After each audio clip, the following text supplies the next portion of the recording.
buongiorno a tutti, grazie Mirella dell'invito, buongiorno agli ospiti. Allora, intanto oggi ACTO ricorre la giornata nazionale contro i tumori ginecologici. ACTO è nata a Treviso nel 2022 in alleanza con i medici ginecologi e oncologi. Sta al fianco delle pazienti oncologiche in tutti i loro bisogni.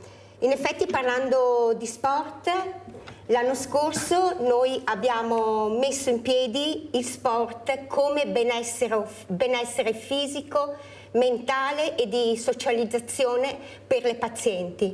E abbiamo veramente avuto un grande riscontro perché c'erano delle pazienti che a causa della malattia si sono rinchiuse in casa e non uscivano. Con questo noi siamo riuscite a farle uscire, quindi noi vediamo il sport come il movimento ti porta lontano. Questa è la nostra visione per quanto riguarda lo sport sulle pazienti oncologiche. Ma io l'ho visto in questo modo perché comunque al di là della patologia, quando una si trova malata di tumore siamo tutti uguali. Quindi per noi anche è importante la socializzazione tra le varie patologie, senza distinzione di patologia. E appunto troviamo in tutte noi, in quei momenti, una grande forza, poi non solo, in quei momenti che noi ad esempio, come dicevi prima, il discorso dell'elastico, noi lì ci rapportiamo con la nostra forza e vedere che di volta in volta, dal nulla, dal fare un piccolo passo oppure da non muovere nemmeno un braccio o non riuscire a muovere nemmeno una gamba, riuscire a muoverla per noi è veramente un grande raggiungimento e questa è la vita, perché poi questo ci fa vivere, questo ci aiuta giorno per giorno a dire ma noi ce la facciamo, cioè la lotta quella di dire sì, la vita noi la dobbiamo vivere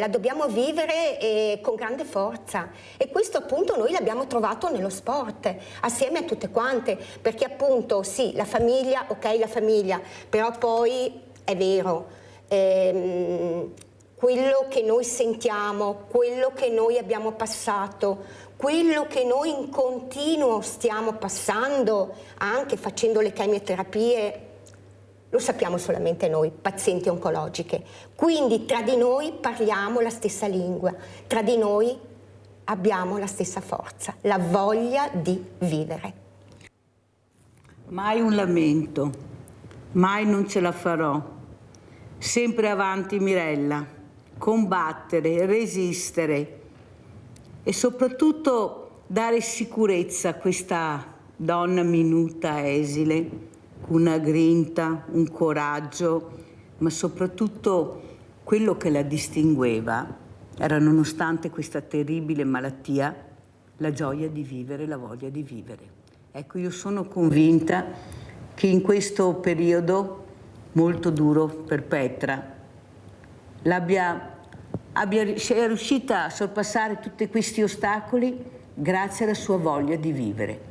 Dove vai Petra? Ah, devo operarmi, devo fare un'altra, c'è un'altra recidiva da togliere. Sì, sì. Non si vergognava di niente, girava con questa fascia, con questi problemi enormi, però lei non si lamentava mai. Mai che mettessi in evidenza quello che era un percorso difficile, che sono sicura, io la conoscevo molto bene, eravamo molto unite con Petra. Non riusciva neppure a pensarlo. Lei diceva, ma c'è la ricerca, c'è la scienza, si va avanti, si deve andare avanti e credere, sennò cosa stiamo a fare?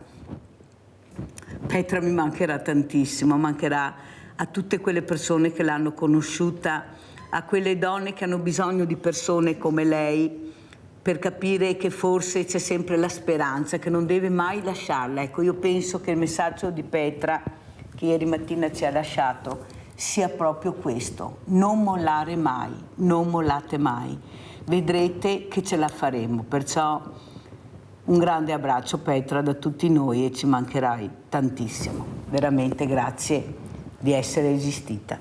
Detto questo, presento subito due graditissimi ospiti. Sono anche emozionata, vedete, perché sono proprio donne che mi hanno coinvolto molto anche nel mio percorso. Allora presento subito l'avvocato Luca Pavanetto, cassazionista. Grazie avvocato di essere qui con noi. Fa parte Grazie anche del direttivo dei Veneti scacciati dalla crisi con la figlia Isabella, l'avvocato Isabella Pavanetto, perché se non ci fossero loro due io non so se sarei riuscita a fare anch'io un percorso molto difficile che continuiamo a combattere. Stiamo facendo delle battaglie assieme all'avvocato e a Isabella Pavanetto, i due avvocati, per cercare di vincere una guerra, perché ce la meritiamo, prima o poi vinceremo questa guerra, vero avvocato Pavanetto? Saluto anche il sindaco Arnaldo Pitton, sindaco di Meduna di Livenza, un grande amico di Mirella anche lui, che ringrazio veramente per far capire che dobbiamo far parlare gli uomini, iniziare a capire i problemi che abbiamo noi, non ci sentiamo ancora protette, i sindaci hanno la coperta corta, gli avvocati non sanno più che pesci pigliare perché quelle sono le leggi, delle volte non si riescono neppure a applicare e poi ce la prendono quei giudici e i giudici fanno quello che devono fare, fanno i giudici e siccome le leggi sono a discrezione, ecco, poi a discrezione applicano queste leggi, visto che è permesso questo. Allora andrei proprio dall'avvocato Pavanetto. Con l'avvocato Pavanetto vorrei parlare anche di banche, vorrei parlare di queste persone, tra virgolette, truffate, perché giusta questa è la parola, che non rivedranno più i loro soldi, che sembrava una promessa che forse qualcosa sarebbe arrivato. Com'è la situazione, avvocato Pavanetto? Sì, buongiorno a tutti innanzitutto e grazie per l'invito. I risarcimenti, così come erano stati promessi, in realtà hanno colmato una piccolissima parte di quello che è il mal tolto a questi poveri clienti che hanno continuato a lottare e continuano con tutte le iniziative possibili e immaginabili. Dopodiché vorrei, Mirella, se mi è possibile, far capire come il focus sulle banche sia abbastanza più ampio di quello che si possa immaginare. Basta leggere le notizie di ieri o di ieri l'altro con il crack di un'app di una delle banche principali in Italia che ha messo in difficoltà il 33% dei correntisti. Quindi da una parte stiamo correndo verso la modernità. Si può dire il nome della banca, avvocato Pavanetto?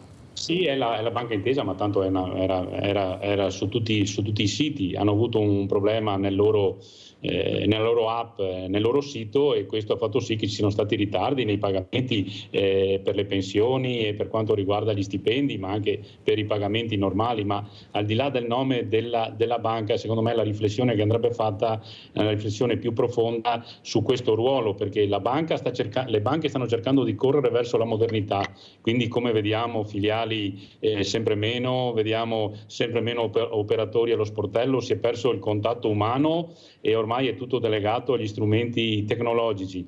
Poi gli strumenti tecnologici hanno le loro defiance.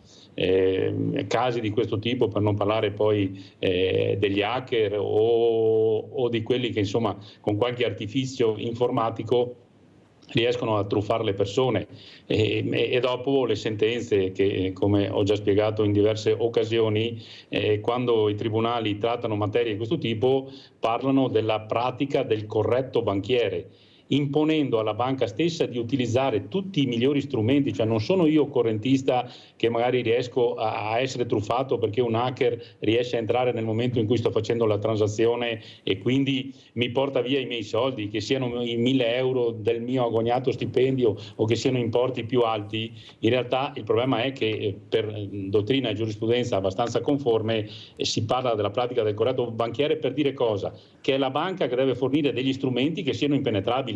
Non io, passami il termine, povero Cristo, che faccio un'operazione sul mio telefonino per un accredito di 200 o 300 euro, devo tenere il telefono al sicuro, devo nasconderlo perché qualcuno potrebbe vederlo. È la banca che tutte le banche dovrebbero dotarsi di sistemi impenetrabili. Quindi c'è questa contraddizione, che è la contraddizione secondo me più saliente dei nostri tempi, si corre verso la modernità e poi si scivolano su situazioni che sono le più banali possibili, perché insomma io devo poter eseguire un bonifico, devo poter essere in grado di gestire questi strumenti tecnologici. Ecco. Sentiamo cosa ne pensa anche il sindaco Arnaldo Piton, perché dopo i cittadini, i paesani, chiunque, il punto di riferimento è il sindaco. Sindaco, cosa mi è capitato? Voi quando uscite la mattina non so quanti segni della croce vi fate, perché sapete già cosa incontrerete. Ecco, questo malessere di questo cittadino che è poco ascoltato, siete l'unico punto di riferimento. Però io dico sempre, sindaco Piton, che a mio avviso voi avete degli eserciti importantissimi, che è il popolo che vi ha votato, che vi riconferma quando seminate bene, che vi manda a casa se non seminate bene, però siete tiepidi a mio avviso, perché non siete ascoltati, siete quelli meno pagati, quelli che ricevono meno risorse, i responsabili della salute dei cittadini. Eppure la coperta per voi è sempre corta. Non è tempo che forse diventate più rock, più veramente, perché veramente, cioè non è possibile che il territorio non abbia risposte dai parlamentari che abbiamo, visto che sono stati votati anche dal territorio per arrivare là, e non diano risposte a quello che voi sentite come urgenza di fare. Prego, sindaco. Sì, intanto grazie dell'invito, saluto anch'io l'avvocato Pavanetto e i telespettatori. Sì, è vero, un cittadino, un sindaco insomma, del proprio paese, se è anche voluto bene, ha un rapporto familiare con i propri cittadini, e quando passa per una piazza piuttosto che per qualche attività commerciale, qualche domanda al sindaco e vogliono già risposte immediate, e non sempre purtroppo riusciamo a darle, perché siamo effettivamente abbastanza isolati, anche se rappresentiamo di fatto il territorio concretamente e con una cognizione di causa, perché appunto lo conosciamo bene, le necessità e i bisogni dei nostri cittadini. Ecco, penso a un cittadino che va in banca pensando di entrare in banca ed essere tutelato, molte volte entra e pesa, ha un peso specifico, esce e non serve dare il dietologo, perché viene spogliato a volte anche di quello che gli aspetterebbe. E anche della dignità. E anche della dignità, e questo è veramente triste. Quindi sulle banche bisognerebbe anche avere, diciamo, delle leggi ben più chiare e più specifiche. In un periodo, Mirella, che sta circolando il film di Ennio Doris, che quindi rappresentava questo direttore a livello umano, no? che voleva bene ai propri clienti, ecco, dovrebbe essere anche di esempio per alcune banche, alcune multinazionali che in realtà guardano esclusivamente al dio denaro, e di cittadini che ne hanno bisogno proprio se ne fregano. Sentiamo il nostro Rinaldo da Venezia, apriamo il centralino, se no rimane bloccato con Rinaldo. Vai Rinaldo! Ciao Mirella e buongiorno ai tuoi ospiti. Buongiorno. Innanzitutto il problema delle banche non è visibilità. Una volta la banca era sicura, adesso con le tecnologie che c'è, le banche sono sparite, praticamente ti vai in banca, non ti parli con nessuno, con un impiegato che non conta niente. Le banche innanzitutto dovrebbero essere sorvegliate, penso di sì, perché la Banca d'Italia non mi pare che sia che ha varie banche. E dopo un cittadino che porta il suo schede in banca, che lavora una vita, va bene, e chi rimane alla banca. E la banca, chi è responsabile, va in galera secondo il mio punto di vista. Perché, ma come se poi una banca fa quello che vuole e rimane i sei a migliaia di povere gente, va bene, che lavora una vita, mettersi lì i sei per la vecchiaia e si trova in terra con tutto. E dopo un processo dura 15 anni e non si può trovare una soluzione. Un povero disgraziato che va a rubare un panettone, però va in galera. E cosa vuol dire? Vuol dire che siete tutti assieme, un minestrone. I poveri, la gente che non va niente, non c'è neanche a calcolare, perché non siamo tutelati su niente. Guarda come che va il mondo. E adesso quanta povera gente che magari 10 anziani che non ha nessuno da passare una festa, una buona parola. Dovrebbe essere, secondo il mio punto di vista, anche la televisione, un'associazione che parlasse con queste persone anziane a Natale, gente che ha spazio di poterli ospitare a Natale, ti vieni a mangiare a casa mia, ti vieni te e tua moglie, ti vieni a casa mia, stiamo insieme, ti passi una bella giornata, passiamo 2 o 3 sacche e poi ti riporto a casa, non con macchina, però io lo faria, perché purtroppo delle tante persone che lavorano una vita per costruire il paese Italia e adesso si trovano intera, ma non dei soldi, ma anche i soldi, è la solitudine, si è peso roba che sia, non ti riempi con niente. Allora, siamo più buoni, ma non adesso che se ne dai, dovremmo farlo tutto l'anno. Grazie Rinaldo, devo andare avanti, se no non ce la faccio, però sei stato molto chiaro, ti ringrazio. A proposito di quello che ha detto Rinaldo, poi vorrei sentire anche i commenti dei miei ospiti, se è possibile che succeda ancora questo, perché qualcuno non si accorge che questa persona aveva un disagio. Andiamo a vedere questa persona che l'hanno trovata morta in un garage proprio a Treviso, al freddo, andiamo a vedere.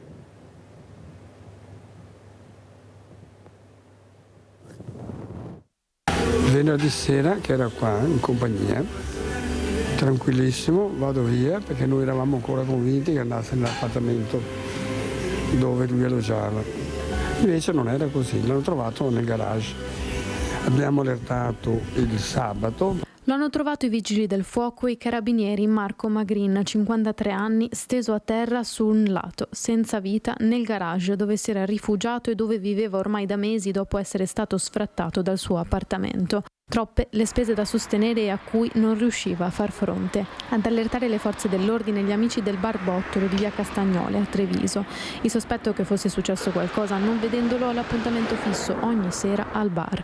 A raggiungere gli amici il collega con il quale andava a lavoro che li ha avvisati che venerdì non si era presentato. Il collega con cui andavo a lavorare assieme, questo qua, dopo averci allertato, non solo io, un po' di amici, ha dovuto chiamare i carabinieri, i vigili del fuoco, che non era di sopra, era sul garage. Alzava alle 4 di mattina, lui è 4-5. Lui purtroppo non aveva possibilità né economiche né di spostarsi. Veniva qua, mangiava qualcosa, trovava gli amici. Marco Magrin aveva trovato lavoro da settembre in un'azienda ittica di Canizzano. Originario di Campo San Piero, dove vive la famiglia, stava tentando di ricostruirsi una vita dopo l'uscita, qualche anno fa, da una comunità di recupero dove aveva trovato una compagna con cui condivideva l'appartamento al 5° piano di via Castagnole. Era molto riservato e di conseguenza non è che noi stavamo là. Riservato e schivo, ma simpatico e di compagnia, è il racconto che ne fanno gli amici. I funerali saranno celebrati mercoledì 4 dicembre alle 15 nella chiesa parrocchiale di Fratte di Santa Giustina in Colle. Penso che sia una cosa un po' che là c'è, quantomeno, non so, non dico sconvolto, ma ci sono tante persone purtroppo che sono in queste condizioni, purtroppo. Sono le classiche persone invisibili. Fa riflettere perché ha tenuto all'oscuro di tutti, dei familiari, degli amici, anche delle persone più intime, la sua situazione di difficoltà, e lo ha fatto presumibilmente per una questione di dignità. Da sindaco di questa comunità lancio un appello che nei momenti di difficoltà c'è una comunità e ci sono delle istituzioni pronte a tendere la mano a tutti coloro che hanno delle difficoltà. Quindi dobbiamo farci coraggio e aprirci, dialogare e chiedere aiuto. Non una morte vana, ma un grido d'allarme. Così il sindaco di Treviso dopo la morte di Marco Magrin, 53 anni, stroncato da un infarto, forse mentre dormiva al freddo nel garage del condominio da cui era stato sfrattato. Una condizione di cui amici e parenti non erano a conoscenza, così come non lo erano gli assistenti sociali. Di qui l'appello dell'amministrazione a chiedere aiuto. La persona non era nota, il servizio sociale non era residente, non era mai stata segnalata. Io ricordo che anche per i non residenti, per le persone in stato di bisogno Allora, io non sono di questa idea. Voi sapete quanto tempo è che io dico che bisogna fare un censimento delle persone, proprio perché vivo nel pezzo, proprio perché è un emporio solidale. È inutile dire devono venire, non verranno mai certe persone, perché hanno una dignità e un orgoglio che non gli fa fare quel passo in più che sembra facile fare per qualcuno. Siamo noi che dobbiamo intercettare questi. Io quando c'è qualcosa che, ad esempio questo, dico sempre, sono le mie sentinelle, sono le persone che vengono al Banco Solidale, sindaco, e che dico, se nel vostro condominio dove abitate vedete che c'è qualcosa che non va, una persona molto chiusa, che non parla, che non sapete, segnalatemela, che poi mi arrangio io. Voi fatemi solo la segnalazione. Questa persona ha una certa età, non ha una certa età, però vediamo che c'è qualcosa che non va, come hanno detto gli amici. Qualcosa si sapeva di questa persona, non è che non si sapesse niente, si sapeva che stava passando un periodo critico. Allora siamo noi che dobbiamo andare a vedere, sindaco, cosa succede in quella casa, in quella famiglia, chi è. È inutile che continuiamo a dire, perché vedete non arriveranno mai da soli, bisogna andarli a prendere per mano. Sentiamo Nadia, poi sentiamo il sindaco. Vai Nadia. Ciao Mirella, buongiorno ai tuoi ospiti. Niente, io volevo dire delle banche. Mi senti? Sì, benissimo Nadia. Volevo dire all'avvocato, chiedere, ma perché succedono queste cose che bloccano, che non entrano i stipendi, le pensioni? Questo è un nostro diritto. Questo è un nostro diritto. E quando adesso vogliono farsi la moneta elettronica, ma hanno pensato agli anziani cosa ne fanno della moneta elettronica? Che appena riconoscono gli euro cartacei. Non trovo giusto questa elaborazione di tutto questo elettronico. E dopo, adesso hanno levato anche gli sportellisti in certe banche, che devi arrangiarti con i computer a farti le varie operazioni.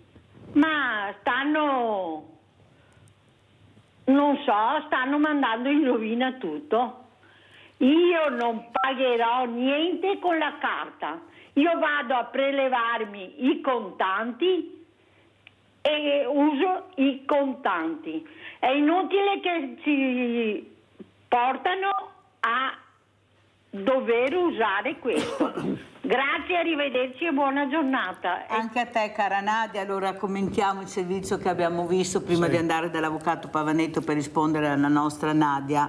Ecco, cosa ne pensa di quello che ho detto io? Guardi, sono assolutamente d'accordo con lei, anche perché qua mi sembra che questo ragazzo, perché insomma 53 anni, giovane, non era tunisino, non mi sembra che sia albanese, quant'altro, un italiano nostro, e qua ci sono due parole chiavi, dignità e comunità.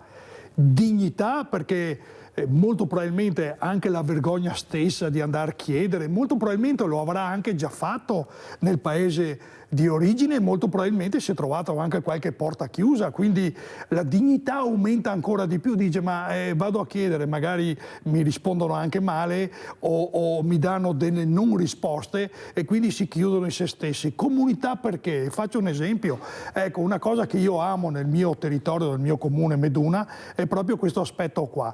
Abbiamo un rapporto, dico, ma veramente un rapporto importante, dove ti arriva la telefonata, sindaco, c'è questa macchina così sospetta, sindaco, in questa via c'è una famiglia che ha delle difficoltà e ha delle specifiche difficoltà, avvisa, il sindaco si muove con gli assistenti sociali e non aspetta che arrivi il danno o il male irreparabile, cerca di agire, questo bisogna fare, quindi questo aspetto di comunità veramente io l'ho trovato dal Covid in poi veramente deteriorato, cioè il menefreghismo assoluto, per carità voglio dire, sto compianto Marco, andava al bar, il territorio conosceva la situazione, ma possibile che abbiamo dovuto aspettare che morisse di freddo di fatto, di freddo nel 2024 su una città importante come Treviso. Abbiamo Maurizio da Conserve, ciao Maurizio. Ciao Mirella, buongiorno al sindaco e buongiorno all'avvocato. Buongiorno. Allora Mirella, qua davanti a te stamattina qua al telefono hai una persona che ne sa qualcosa di avere vissuto per un bel periodo, per 6 mesi, 7, al freddo in macchina, ok? Tu lo sai che cosa ho passato io, ecco. E per di più c'era il comune, faccio nomi e cognomi, c'era il comune di Maurizio no.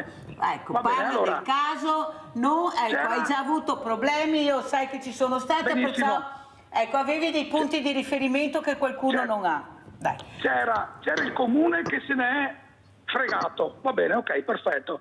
E so anch'io cosa significa vivere per un periodo in macchina con la roba dietro. A me dispiace molto, solidarietà alla famiglia del signore che purtroppo sicuramente è morto di freddo, però voglio dire una cosa, Mirella, importante. Cioè, è possibile che nel 2024 una persona deve perdere tutto, ok? E nessuno dà la possibilità di aiutare una persona che si trova in difficoltà. Cioè, non lo so io, questa roba qua. Cioè, veramente alle volte mi meraviglio di essere anche italiano, alle volte, Mirella, tra virgolette. Ecco, comunque, piena solidarietà alla famiglia del signore che si è trovato in una situazione di disagio, credo pesantissima, perché sfido chiunque a dormire fuori in strada al freddo, ok? Ecco, va bene, vi auguro una buona giornata e grazie Maurizio. Che ci siano risposte dal sindaco. Grazie Maurizio. Il problema è che Maurizio aveva un punto di riferimento, quando era proprio crisi nera mi chiamava, io cercavo di aiutarlo in qualche maniera, però avevamo una burocrazia che impediva anche al sindaco di fare quello che voleva fare, perché bisogna dire anche le cose come stanno.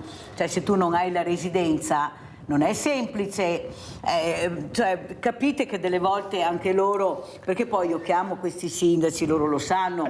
Incorri alla Corte dei Conti, perché aiuti uno che non dovresti farlo. Perciò bisogna anche capire, però aveva anche il coraggio di dire: Maurizio, sono in difficoltà. Il problema è quelli che non ce l'hanno, avvocato, ma soprattutto ci dovrebbe essere un qualcosa, come dico io, un qualcuno, visto tutta la gente che paghiamo dietro gli uffici, che dovrebbe impegnarsi a capire che abbiamo 6 milioni di poveri e tra i 6 milioni ci sono famiglie che lavorano tutti e due ma non arrivano a fine mese perché veramente non ce la fanno, stanno perdendo la casa, le banche sono piene di immobili all'asta perché portano via, lei lo sa come la penso, avvocato Pavanetto, sia i soldi che l'immobile. L'ho detto anche ieri a un economista: ma scusate, se non pago la casa, ti tieni la casa, ma restituiscimi i soldi che ho versato per quella casa, perché ti devi tenere tutti i soldi e anche la casa? Per carità, tienti gli interessi, ma perché mi porti via i soldi e anche la casa che non avrò, magari dopo aver pagato anche tante rate? Cioè non mi torna questa cosa, avvocato Pavanetto, non mi entra, come tante cose che lei sa. Prego, avvocato, e rispondiamo anche alla nostra Nadia. Sì, allora vedo di strutturare entrambe le risposte, perché sono due argomenti che occupano tantissimo della mia mente e del mio cuore. Direi questo, Mirella, si è perso, e condivido le parole del sindaco che reputo sacrosante, quel senso di pietas. Ti ricordi che i romani parlavano della pietas come quel senso di comunità, anche quel senso di stare assieme, quel senso di attenzione verso l'altro, che in questo caso non c'è più, perché viviamo in una società in cui non solo, prima c'erano gli emarginati, adesso ci sono emarginati e dimenticati. Concordo con te che in uno Stato di diritto degno di tale nome, con tutti gli strumenti burocratici che ci sono, anzi con tutta questa burocrazia che sta asfissiando anche il sistema economico, creare un organismo di controllo per cui io debba sapere chi sono quelli della mia comunità che non stanno bene, in modo da poterli monitorare e poterli aiutare, sarebbe una misura minima, un qualcosa da poter fare. Dopo casi come il signore di Treviso che abbiamo visto prima, 53 anni, che magari viene a decedere perché proprio è stato abbandonato e muore al freddo e da solo, ma i casi dei clochard qua là mi fanno pensare a quello che diceva Hemingway. nel libro Per chi suona la campana, diceva che la morte di ogni uomo è una morte che deve scuotere le persone, perché la campana suona per tutti. Ogni morte di questo tipo dovrebbe essere un monito per tutti noi, dovrebbe spingerci a far meglio e a far di più, come tu ci insegni ogni giorno. Per quanto riguarda invece la questione bancaria, lì il discorso sul contante secondo me è un discorso altrettanto buono che merita alcune precisazioni. La demonizzazione del contante è un qualcosa di sbagliato, perché per determinate persone che sono diversamente giovani, tra cui mi includo più che volentieri, l'uso del contante è un'abitudine che non può essere tolta alle persone. Quindi ben vengano tutti i progressi tecnologici in sicurezza, come abbiamo detto prima, ma è altrettanto vero che non posso demonizzare o togliere l'uso del contante a chi per 10, 30, 50 anni della sua vita è stato abituato ad avere i 50 euro in tasca per poter fare il suo acquisto, e in questo momento invece deve tirar fuori una tesserina, deve ricordarsi una password o un codice alfanumerico. Quindi dobbiamo, come sempre, agire con il buonsenso che in Italia è stato seppellito da molto tempo. Sentiamo il sindaco come commenta queste parole dell'avvocato e anche quello che ho detto io. Io non ci sto più a sentire nel 2024 che troviamo queste persone perché non hanno avuto il coraggio di chiedere aiuto, di trovarli morti. Visto gli strumenti che abbiamo, sindaco, visto gli strumenti che abbiamo, perché qualcosa potete fare anche voi. Cioè, questo era uscito da una comunità, cioè si conosceva, ecco, qualcuno, la famiglia, ma possibile che nessuno sia mai andato a trovarlo, a capire che questa persona viveva in un garage? Io l'altro giorno ho trovato un mio volontario svenuto e allora cosa ho fatto? La prima cosa, quando non mi rispondeva, era giorno anche di Banco Solidale, ho chiamato il 112. Ho detto, io chiamo il 112 perché questa persona non mi risponde. In effetti l'hanno trovata svenuta a casa, ma parlando con gli inquilini, un inquilino mi ha detto, io ho sentito un rumore verso le 5:30, ma era l'ora che lui si svegliava e non ho fatto caso a questo. Poi sono tutti andati al lavoro e praticamente il condominio era isolato, non c'era nessuno a casa. Però bisogna anche capire che c'è qualcuno che conosce. Io ho fatto quello che dovevo fare subito. Qui qualcuno doveva capire che questo uomo aveva bisogno di aiuto, non parlava, è proprio quando uno parla che devi capire che c'è qualcosa che devi aiutarlo e andare anche a accompagnarlo come facciamo noi come volontari, dove abitano, per vedere come funziona all'interno della casa, se è quella la casa, se è quello l'indirizzo, perché delle volte abbiamo anche dei dubbi, allora li portiamo a casa, con la scusa di portarli a casa vediamo dove abitano. Ci sono delle cose che noi facciamo, sindaco, i volontari fanno questo, ma sono isolati con la burocrazia, da sole, se non fai parte di un gruppo politico importante, non fai parte del cerchio magico, perciò ti estromettono, non ti invitano da nessuna parte, nessuno si fa vedere. Io ho detto in 14 anni che sono in provincia, se ho visto 4 sindaco, 4 politici e tutti vengono là il martedì perché c'è la riunione del consiglio provinciale. Un panettone, sindaco, capisce che siamo lontani 1000 miglia da mettersi il fiore all'occhiello e dire c'è il Banco Solidale in provincia, c'è l'Emporio Solidale che è così belli, bravi, buoni, ma chi se ne frega della pacca sulla spalla? Ma chi se ne frega, sindaco? Ma un saluto a sti volontari di 80 anni che sono al freddo e che cercano di aiutare le persone senza mai chiedere niente, un centesimo. Cioè, ecco il rispetto della persona che aiuta quello che non fanno i politici, certi amministratori che se ne fregano perché dai fastidio. Questa è la verità, sindaco, lei sa che io parlo chiaro. Perché non dai visibilità a loro, perché sei tu che fai le cose che dovrebbero far loro ma non sono capaci, perché non ci arrivano, non gira bene la rotella all'interno, oppure la politica blocca. No, non si può aiutare chi non fa parte della nostra linea. Prego, sindaco. Ecco, io l'ho detto anche prima, ecco, il bello di Meduna, di questa parola meravigliosa che è la comunità, è anche questo. Potrei fare di esempi, ecco, famiglie con piccoli a carico, dove c'era un contesto familiare veramente preoccupante, no? Quando magari l'eccesso dell'alcol o la mancanza di denaro comportano vicissitudini familiari, dove dei vicini mi hanno avvisato: sindaco, guardi che c'è questa situazione, la avvisiamo. E io con la mia assistente sociale ci siamo mossi subito, però bisogna anche in questi contesti dove c'è la privacy, dove ci sono le leggi, dove c'è un mucchio di burocrazia, dove magari agisci di prima persona, rischi anche a volte una denuncia, rischi a fare del bene. E su questa cosa qua c'è un'altra parola magica che è il senso civico, quello che ultimamente lo vediamo mancare, lo vediamo nel rispetto delle regole stradali, lo vediamo nel rispetto delle leggi, lo vediamo tutti i giorni, il senso civico che andrebbe insegnato proprio nei primi giorni di elementare ai nostri ragazzi. Pubblicità.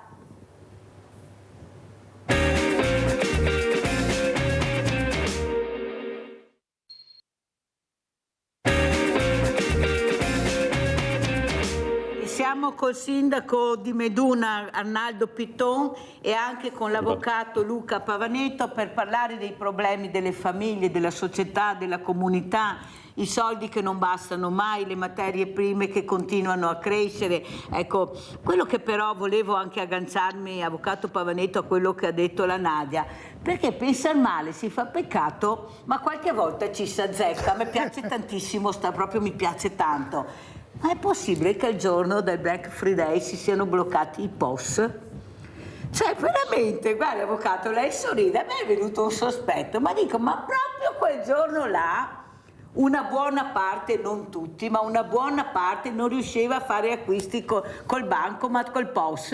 Ma secondo lei, avvocato, POS, ma proprio quel giorno, per carità, la fatalità può capitare, non dico di no, ma però qualcosa di strano c'è. Forse, insomma, la Mirella, sapete che è maliziosa, si allunga il free day, invece di farlo un solo giorno, magari lo facciamo 2 giorni in più. Ma secondo io veramente, avvocato, delle volte mi sento presa in giro da quello che ascolto, da quello che sento. Invece noi ragioniamo col buon senso e ragioniamo bene. I cittadini italiani ragionano bene, basta quando sentiamo le interviste. Prego, avvocato.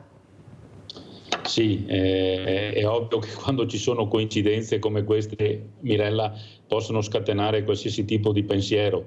Però, insomma, dai, diamo il beneficio della buona fede a tutti, che è il canone metodologico su cui noi ci muoviamo sempre. Per quanto riguarda poi queste usanze, che siano il Black Friday o altro, sono usanze che, come vedi, importiamo sempre dai paesi e dal mondo anglosassone e poi diventano per noi una costante. In realtà, per quell'aspetto di comunità che richiamava il sindaco prima, che è un altro tanto termine che mi piace davvero molto, andrebbero privilegiati i piccoli negozi o il commerciante che, pagando fior di tasse, cerca di sopravvivere giorno per giorno. Vedi, alla fin fine quello che manca è, secondo me, il senso della comunità. La comunità non è la comunità virtuale per cui tutti con questi smartphone qua là, che usiamo tutti, perché è inutile fare professioni di educande quando in realtà sono strumenti che utilizziamo tutti i giorni. Ma se un po' meno smart e fossimo un po' più comunità, un po' più persone, un po' più quel villaggio globale, lo so che forse siamo degli inguaribili romantici, però una volta un paese era governato dal sindaco, dal farmacista, dal maresciallo dei carabinieri e dal direttore della banca. Mancano, secondo me, proprio, e dal medico, bravo, che quello era l'aggregazione piena. In questa maniera, secondo me, potremmo ancora fare comunità, ma finché togliamo persone importanti e soprattutto non diamo importanza a coloro che, come hai ben detto tu prima, Mirella, una volta dicevano con sprezzo del pericolo, ma lo sprezzo qua è lavorare per il senso della comunità, non pretendere niente e dare quello che si può agli altri, anche molto di più di quello che si riserva per se stessi. Se non recuperiamo questo senso del vivere comune, noi stiamo buttando via millenni di umanità. Questo mi dà particolarmente dispiacere. Abbiamo Claudio da Marano Vicentino. Ciao Claudio. Sì, buongiorno a tutti. Ma io ricordo ai cittadini a casa che una delle responsabilità per cui i comuni sono in difficoltà è la prima è di chi non va a votare, prima responsabilità. Io ricordo il quarto governo Berlusconi e poi il governo Renzi. In 5 anni, dal 2010 al 2015, furono tagliati 9 miliardi di trasferimenti ai comuni. Fu l'epoca che fu aumentata l'IMU seconda casa e poi ci fu l'esplosione degli autovelox. Tagli di 9 miliardi dallo Stato centrale ai comuni. E i comuni, con quei pochi soldi che erano rimasti solo quei trasferimenti, quei soldi derivanti dalle opere murarie praticamente. Allora, cioè io dico, ma non è colpa, diciamo così, del cittadino, è colpa di questi governi di destra che sono là da 30 anni, è colpa di chi sta a casa e non va a votare. La prima colpa è di loro, perché se andassero a votare, votassero per la comunità, votassero per chi invece di raccogliere queste piattaforme di bancari industriali che si creano il gruzzoletto per fare lavori pubblici, no? Perché sinceramente cosa ne hanno fatto poi di 9 miliardi che hanno tolto ai comuni? Sono finiti in cemento come al solito. Allora la colpa è di chi non va a votare. Se continuate a lasciare, ormai non so, sono 20 anni che andiamo avanti se continuate a lasciare il paese in mano a banche e imprenditori, sarà sempre peggio, altro che uno che è morto dentro nel garage. Buona giornata signori. Ciao Claudio, prego sindaco. Sì, quello che ha detto Claudio è vero, però per onor di cronaca ricordo che il maggior taglio in assoluto fatto ai comuni è stato fatto dal governo Monti col trasferimento dell'IMU, che ha ribaltato l'IMU delle aziende, sostanzialmente per il 90% va a Roma e non rimane più nel territorio. Era giusto per dover di cronaca, però questo è vero, si segue sempre i governi e comunque chi alla fine paga sono sempre i cittadini, perché quando taglia ai comuni di fatto è di cittadini. Ecco, in questo discorso della banca è anche se possiamo dire un po' simpatica, perché proprio la settimana scorsa è venuto un anziano che conosciamo bene a Meduna, vive da solo e ha qualche, diciamo, cittadino di buon cuore che lo aiuta, e è andato a fare un bonifico in questa banca a Meduna e gli hanno chiesto 5,50 € e allora le è venuta a me e mi fa: sindaco, mi so fa scrivere il bonifico, lei era tutto pronto, lo porta là e mi ha chiesto 5 € di commissione e qualcosa che non va, e dopo mi ha detto fa la bond banking, no, sarebbe l'home banking. Dico, e che cosa che è sta roba? Ecco, perché poi dobbiamo pensare che ci sono anche gli anziani e con la tecnologia queste cose qua non sono afferrate, quindi anche qua le banche dovrebbero avere per queste persone un pochino, dico, un occhio di riguardo. Sa sindaco come chiamano i nostri diversamente giovani che vengono all'Emporio Solidale il Black Friday, che ha detto prima l'avvocato Pavanetto? Il freezer. Sì, Mirella, c'è il freezer, cosa compriamo? Pensate, poveretti, ecco loro che sentono queste cose veramente. O Halloween o tutte queste robe che importiamo, come diceva l'avvocato Pavanetto, e ne facciamo nostre, nonostante che le tradizioni che straordinarie, la cultura che abbiamo, che non è, che è invidiabile nel mondo, abbiamo sto brutto pregio di accapararci le americanate che contano quel che contano. Però sindaco, lei fa parte adesso di un partito importante, Fratelli d'Italia, che ha il governo con questa premier, però io non condivido quello che è successo di dare questo euro e qualcosa nelle pensioni che avrebbero bisogno di tanto di più per sopravvivere, non vivere, sopravvivere. Non le sembra che si è inciampata? Giorgia Meloni è inciampato? Cioè è possibile che non si renda conto che delle volte se qualcuno la spinge a fare dei percorsi che magari lei non condivide, ma sappiamo benissimo come gira, dovrebbe anche iniziare a dire di no, perché abbiamo anche sentito che era uscita la famosa manina per cercare di avere i soldi ai partiti, di finanziare i partiti con la politica. Cioè, non le sembra che la persona a casa, quella che oggi è fuori dagli empori solidali, che sono tanti, aspettando anche qua nell'ex ricco nord-est, avrebbero diritto a più dignità, a più rispetto e non vedersi presi in giro, come dalle telefonate che ho ricevuto. Lei è un sindaco, aiuta le fragilità, ne parlavamo anche prima, non si sente proprio preso in giro?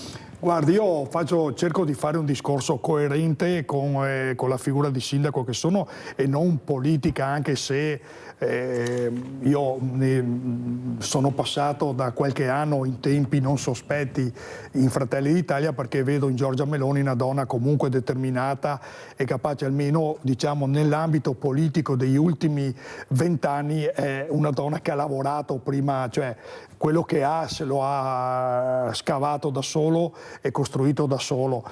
Sicuramente si doveva fare di più e si poteva anche fare di più sulle pensioni, però è anche un dato di fatto, e questo non è una scusante, che il buco che si sono trovati questo governo era enorme.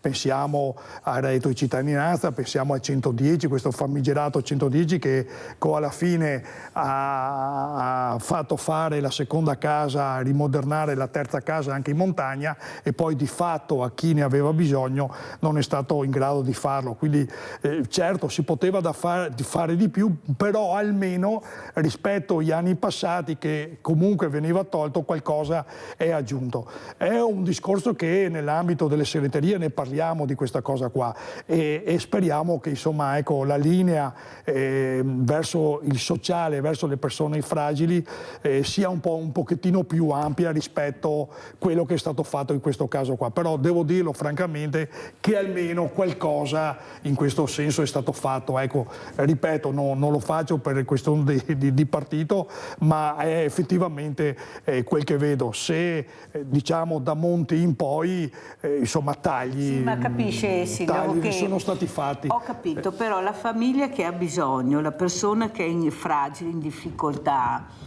non può sempre sentire che passa il cerino perché è stato il governo prima, è stato il governo dopo. Sì, lei sì. deve vivere oggi. Sì, sì. Se non ci fosse il mondo del volontariato che aiuta con i cittadini, col 5 per 1000, con le parrocchie, con le mense, con i sportelli di ascolto, con le offerte, questi fragili, o come gli invisibili, come ha detto quel signore che abbiamo intervistato, che fine avrebbero fatto o farebbero? Avvocato Pavaretto, cosa ne pensa lei?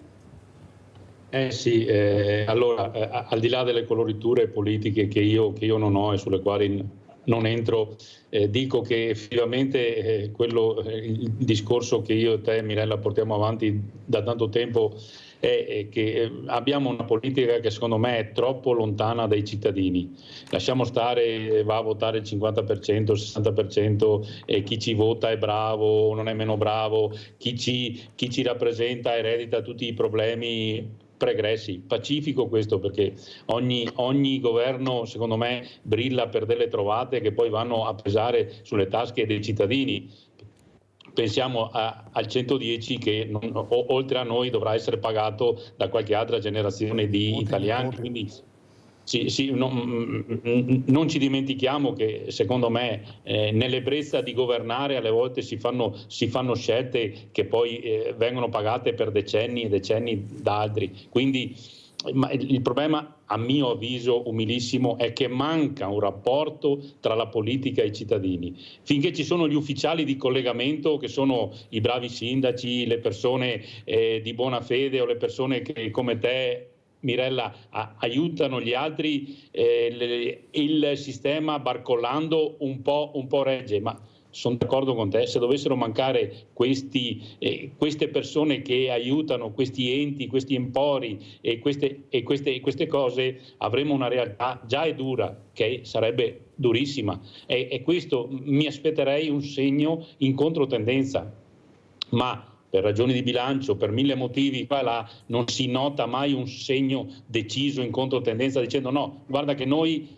come governo, come autorità locale, siamo in controtendenza rispetto al passato e interveniamo su questo, questo e questo. Dopo le giustificazioni ci sono e sono validissime, perché se i soldi non ci sono non è che si possano trovare o aumentare il debito di giorno in giorno, ma è altrettanto vero che prima o poi qualcuno dovrà intervenire su questa materia e noi intanto aspettiamo, Mirella. Allora, visto che parliamo di materie, la materia che ci sta molto a cuore è la sicurezza stradale.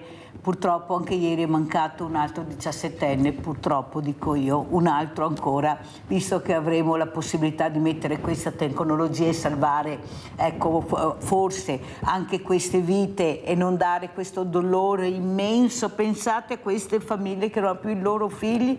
Andiamo a vedere questo mortale 17enne a Trevignano. Lo schianto tra la moto ed un'auto a Falsè di Trevignano poco prima delle 13:30 ed un'altra giovane vita che finisce sull'asfalto.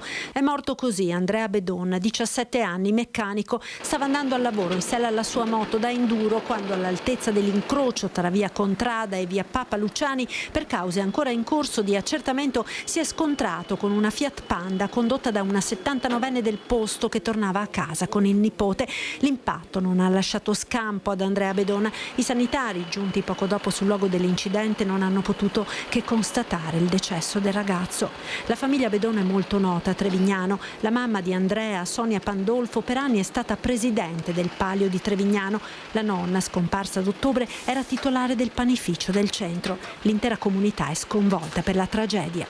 Sono sconvolto, un'altra giovane vita che perde il bene più prezioso sulla strada. Non mi hanno ancora informato bene sulle dinamiche di quello che è successo, ma la cosa è che un ragazzino di 17 anni non c'è più.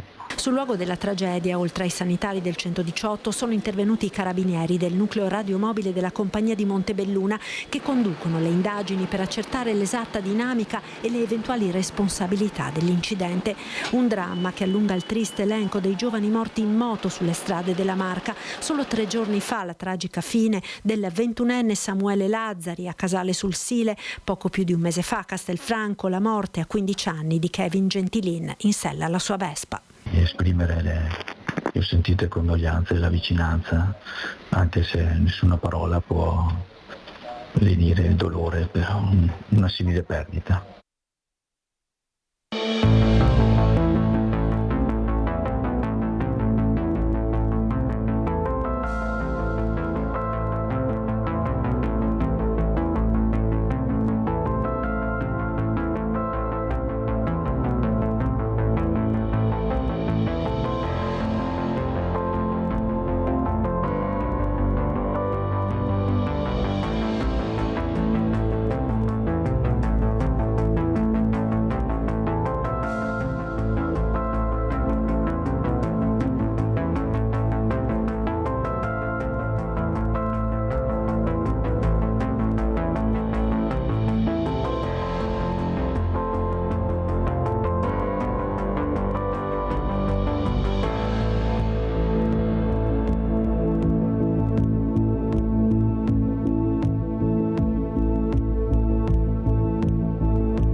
Allora, Sindaco Piton, ecco, questa è un'altra vita ieri, un altro ragazzino di 17 anni, nonostante la tecnologia ci abbia fornito di questi meravigliosi strumenti che potrebbero salvare le vite, però nessuno li vuole applicare, perché costano troppo, ma se ne vendono tanti, come mi ha detto un addetto ai lavori, il prezzo cala e soprattutto se in Europa riescono a capire l'obbligatorietà, la parola obbligo, perché funziona così, se non ti obbligo non fai niente, perché siamo così, anche sui soldi, ma magari non me lo metto perché tanto a me non capita. Cosa vuole dire, Sindaco? Beh, dico che mi viene in mente la cintura, quando negli anni 80 l'obbligo, 70-80 l'obbligo della cintura, penso al casco che era un tabù che non si voleva fare e quante vite ha salvato, quindi questo è uno strumento, l'ho visto adesso in TV, è uno strumento straordinario che se salva le vite, ma poi costa, e una vita cosa costa? Io penso alle famiglie, penso a quel contesto terribile, ma dico il costo, ma è una vita cosa costa? Ma dico veramente, io guardi, sono favorevole e metto a disposizione tutto quello che può essere pur di portare più sicurezza nella strada, e queste 2 ultime morti sono l'emblema catastrofico, insomma, di questa viabilità di questa strada. Allora, l'8 di dicembre saremo a Mogliano Veneto per questa raccolta di firme, perciò se vedete questo gazebo dei veneti schiacciati e dei familiari vittime della strada, saremo noi che raccoglieremo le firme anche cartacee oltre alla piattaforma.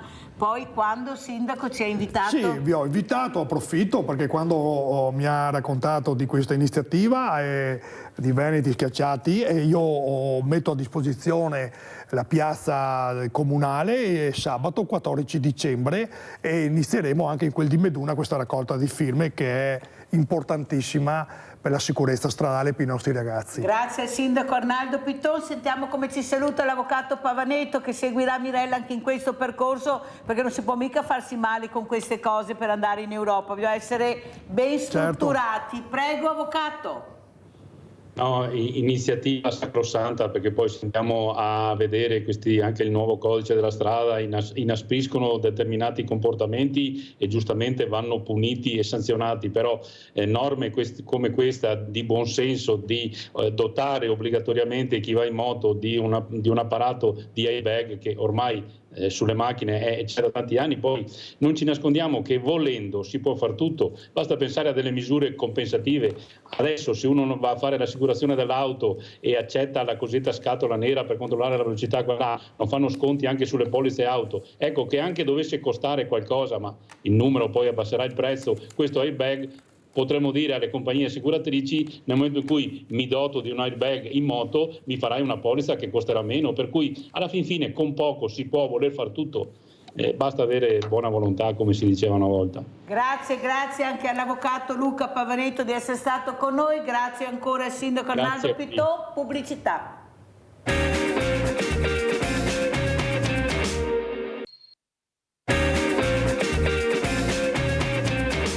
È un onore per me. Questa mattina è una mattina particolare, come ho aperto all'inizio della perdita di questa amica, però io sono dell'idea che c'è sempre un qualcosa che ti aiuta ad andare avanti, e delle volte una semplice telefonata, quando sei proprio giù di morale, che dici Madonna, ma perché arriva sta telefonata? E a Mirella è arrivata questa telefonata e me l'ha fatta il già primario Giovanni Mazzoleni, già primario di maxillofacciale a Treviso, dicendomi: sei libera?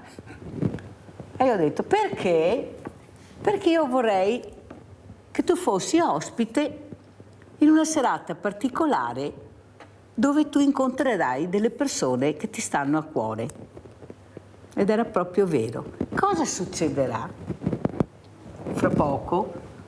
Dove e perché? Prego, primario. Questa sera noi abbiamo l'onore di ospitare una nostra concittadina con la quale ho parlato anche in dialetto, quindi malgrado sia una persona famosa e conosciuta in tutta Italia e in tutto il mondo, parla ancora qualche frase in dialetto, e si tratta di Laura Efriger, che ha scritto ultimamente l'ultimo libro che noi andiamo a presentare e sosteniamo. È il compito, io parlo in questo momento non da medico ma da Lion, e il Lion c'è un codice che dice, il codice dell'etica leonistica, che deve aiutare le persone che si dedicano alla beneficenza, e quindi questo è il caso.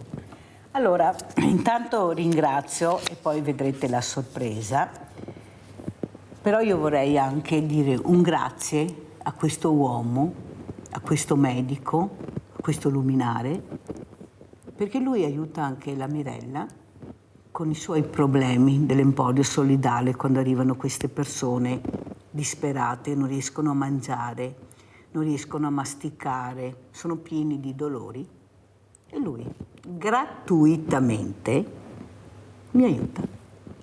Allora, siccome è arrivato il momento di dire di sì e di premiare, magari anche con semplice grazie, perché è quello che serve a queste persone, quelle che veramente meritano, io questa mattina ho voluto assolutamente che ci fosse il primario Giovanni Mazzoleni per dirgli grazie di cuore per quello che fai, non solo qui a Treviso, non solo per l'Emporio Solidale, ma nel mondo, dove cerchi di aiutare queste persone in grossa difficoltà, con questa comunità che hai creato, poi è una comunità la tua, di persone esperte, competenti, di medici che si mettono a disposizione per persone che non avrebbero mai un sorriso oppure un grazie nella vita da qualcuno, che noi dobbiamo ringraziare i fragili se esistiamo.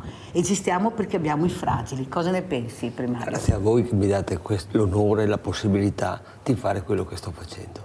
Grazie al primario Giovanni Mazzoleni. Adesso andiamo a vedere questo video che ci porta in Africa. Andiamo a vedere e poi vedrete la sorpresa.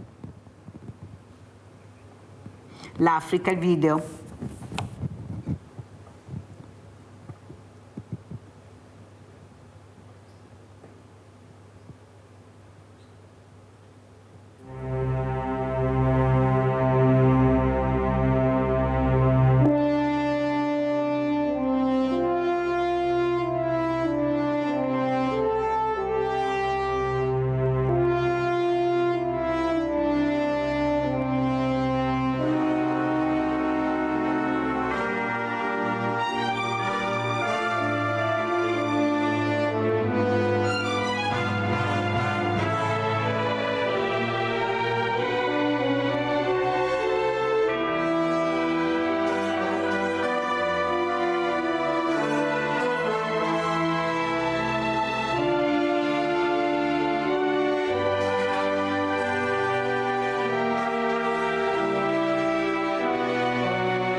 Ed è un onore per me avere, ecco la sorpresa, i due fratelli africani, eccoli qui, Laura e Gianni, che ringrazio. Laura non invecchia mai, guardatela. Guardate Laura, è una cosa incredibile Laura. Io non so, forse è questa Africa che ti è entrata nel sangue, sicuramente, che ti fa vivere. Anzi, anche quando arrivo in Africa, mi dicono tutti che dimostro 2 anni di meno, perché mi viene una forza, una voglia di fare che a una di 84 anni, no, forse non verrebbe, ma a me mi viene proprio. Cos'è il male d'Africa, Laura? Questo male che noi sentiamo ma non riusciamo a capire, eppure esiste, c'è per chi visita l'Africa, quando ritorna, che c'è qualcosa che dice io devo ritornare là, devo rivedere, devo rivivere le emozioni che ho vissuto là, perché solo là puoi vivere certe emozioni. È vero, le persone hanno una duplicità, mentre sono infastiditi dalla vita modesta che si fa a Malindi, quindi sembra che non vogliano scappare, vogliono tornare via. Poi dopo, quando vanno a fare un safari o vanno sulla spiaggia che si chiama la spiaggia dorata, e quando cominciano a vedere queste bellezze che sono complementari e diverse, il fango e invece la sabbia dorata, è una doppia, come dire, un doppio modo di vedere l'Africa, però in queste due cose messe insieme li fanno rimanere lì e non vogliono andare più via. Abbiamo Stefano da Mantova, vai Stefano. Pronto? Niente, è caduta la linea. Gianni, cosa dire di questa sorella quasi magica, nel senso che riesce a toccare le corde della sensibilità, le corde soprattutto della comunità che le sta attorno, che cerca di aiutarle quando lei presenta questi libri, per cercare di far capire che vendendo questi libri riesce a fare qualcosa di importante là dove non c'è niente, come diceva lei, dove c'è solo fango e sabbia, e tu la accompagni creando questa meraviglia, queste note meravigliose, come abbiamo visto nel video e sentito, nel far capire che veramente dobbiamo capire che non è il diverso che deve far paura, è quello che non accetta il diverso. Cos'è il diverso? Cosa vuol dire diverso nel 2024 in un mondo dove c'è uno spreco incredibile e dove c'è queste persone che avete visto, questi bambini, questi diversamente giovani, come li chiamo io, queste mamme nel deserto che perdono i loro bambini, che fanno chilometri e chilometri per avere un po' d'acqua, è anche imbevibile, di tutto e di più, questi fisici però, scusate, che noi invidiamo, non vogliamo la pelle nera, ma andiamo al mare, guai se non diventiamo neri, no, vorrei capire sta roba, anzi creme su creme per diventare sempre più neri, perché nero è bello, poi all'improvviso il nero sparisce e arriva il bianco. Prego Gianni, come vedi dal tuo osservatorio questa tristezza? Io sto seguendo lei e la sua opera estremamente meritoria. Ha preso un sacco di premi come eroina dei diritti umani, tra le altre cose, e sono più di 20 anni che si occupa di queste cose. Quindi io da fratello amorevole le ho sempre seguite e le ho sempre... sono stato molto in Africa anch'io, e quindi sono innamorato anch'io dell'Africa, tant'è che ho fatto questo documentario, questa musica di questo documentario Water for Africa. Bellissimo. Che è la ricerca dell'acqua, è una cosa vitale. Quando in un villaggio non c'è il pozzo e devono fare chilometri per cercare l'acqua, ma anche persone malate, zoppe, come avete visto, su un asino con dei contenitori A noi se ci manca l'acqua un giorno a casa diventiamo pazzi, se ci manca l'acqua calda guai, diventiamo matti. Loro non ce l'hanno mai l'acqua. E allora quando in un villaggio si fa un pozzo, lei ha fatto un pozzo, che succede? È festa, è come se avessero vinto la vita, perché avere l'acqua fuori di casa, per loro è una Gli ha cambiato la vita questa cosa. Gli cambia la vita, Vuol dire non fare più tutti quei chilometri a piede, vuol dire potersi aver più occupare tempo per fare, lavare farla mangiare, eccetera, non prendere malattie perché l'acqua... Noi siamo fatti di acqua, cioè da là... Sì, ma quell'acqua che vanno a raccogliere fa 20 chilometri, talvolta sono delle pozze fangose. Quindi non è che sia acqua salubre. Rivediamo, per fortuna intanto ci sono questi documentari bellissimi che ti fanno capire che c'è un altro mondo che si può aiutare. Quello che mi fa un po' specie è, e vorrei sentire anche il tuo parere, Laura, è che si trovano sempre i soldi per le guerre, per queste armi, si trovano tantissimo. Il problema è che non si possano aiutare queste persone. Il problema, io lo dico sempre perché non ho nessun problema a dirlo, a mio avviso, è che sono terre ricchissime. Allora tu capisci bene che se io costruisco, faccio insediamenti, non riesco più a prendermi tutti quei tesori preziosi che sono sottoterra, che sono le miniere, e perciò chi me lo fa fare? A me interessa prendere, ma è una vita che si prende da quei popoli. Noi siamo nati là, è là che da là proveniamo, non è che proveniamo chissà da dove. Ma se tu pensi che in Africa sono stati derubati, depredati dagli olandesi, dai belgi, dai francesi, da noi, dagli americani, dai giapponesi, dagli inglesi.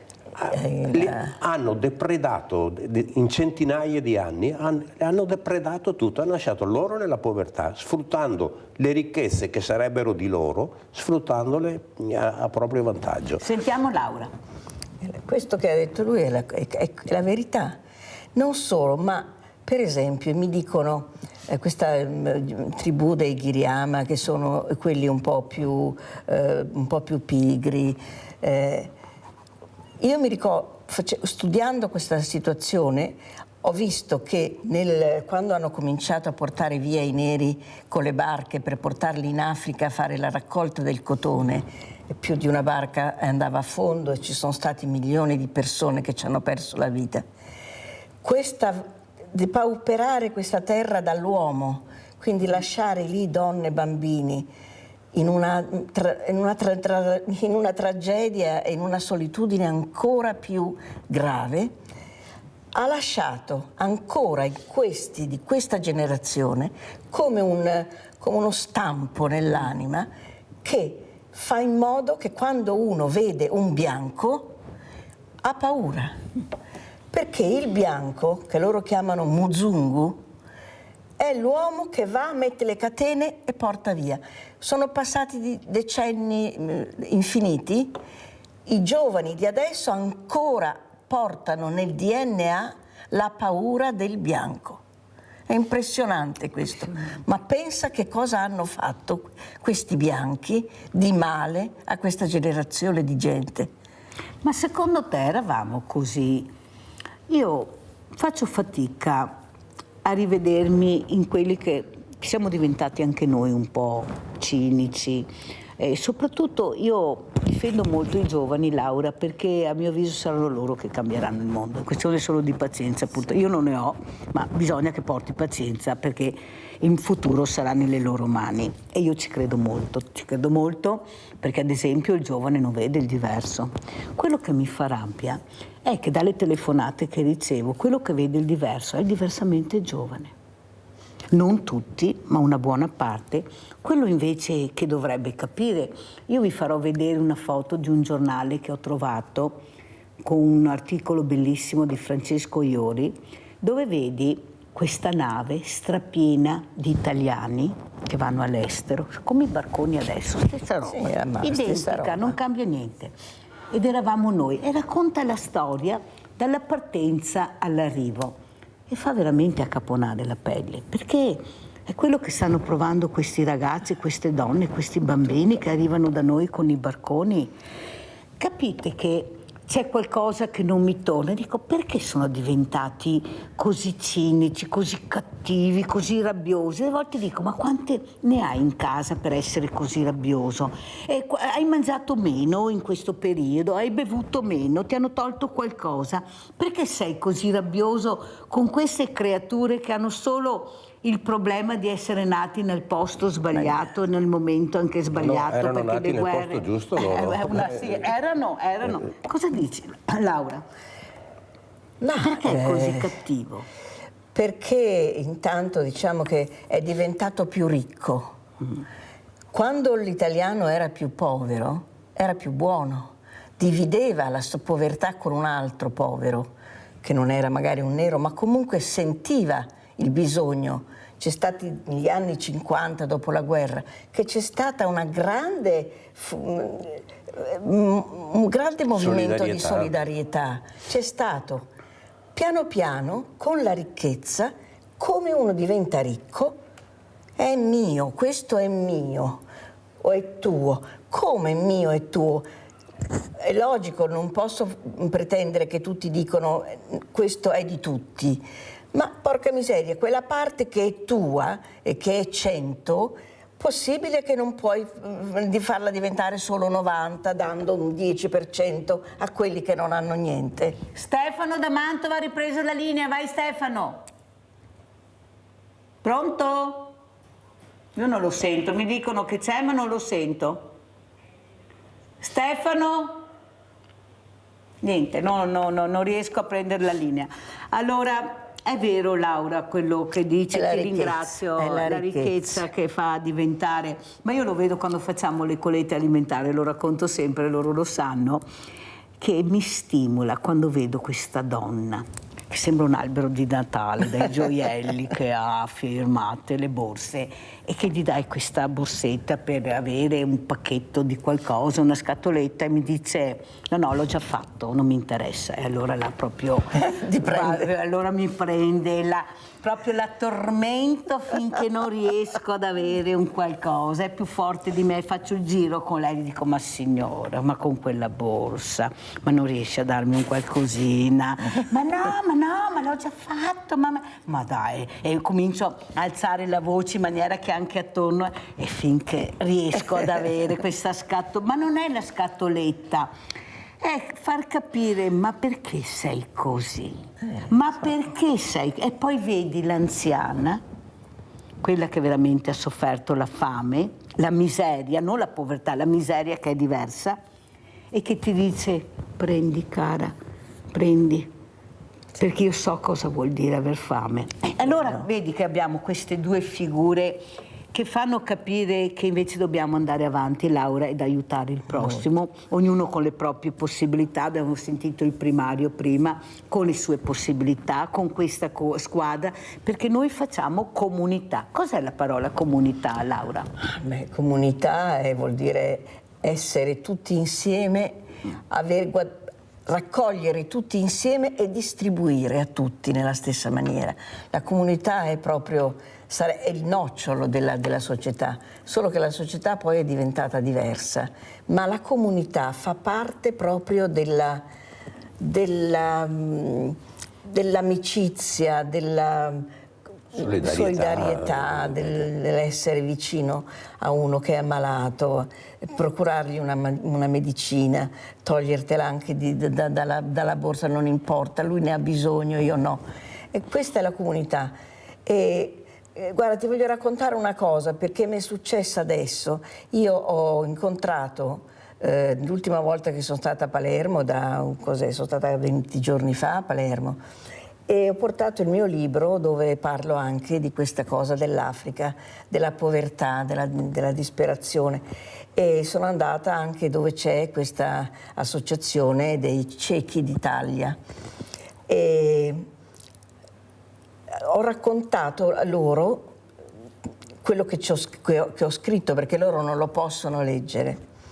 Quando sono arrivata alla fine c'era il presidente, che si chiama Tommaso, che aveva le lacrime che gli venivano giù, e un altro in platea che era già un mio amico, perché io li aiuto, nel senso che vado a leggergli delle cose perché loro non possono leggere, che anche lui ha detto: e allora a questo punto dobbiamo assolutamente aiutare Laura a fare quello che vuole, perché io voglio fare una scuola.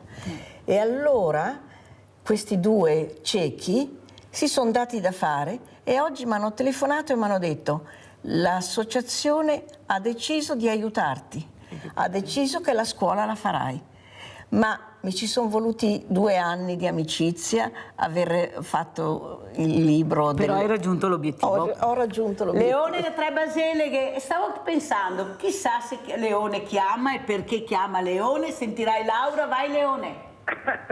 Ciao ragazzi, Ciao. saluto i tuoi ospiti.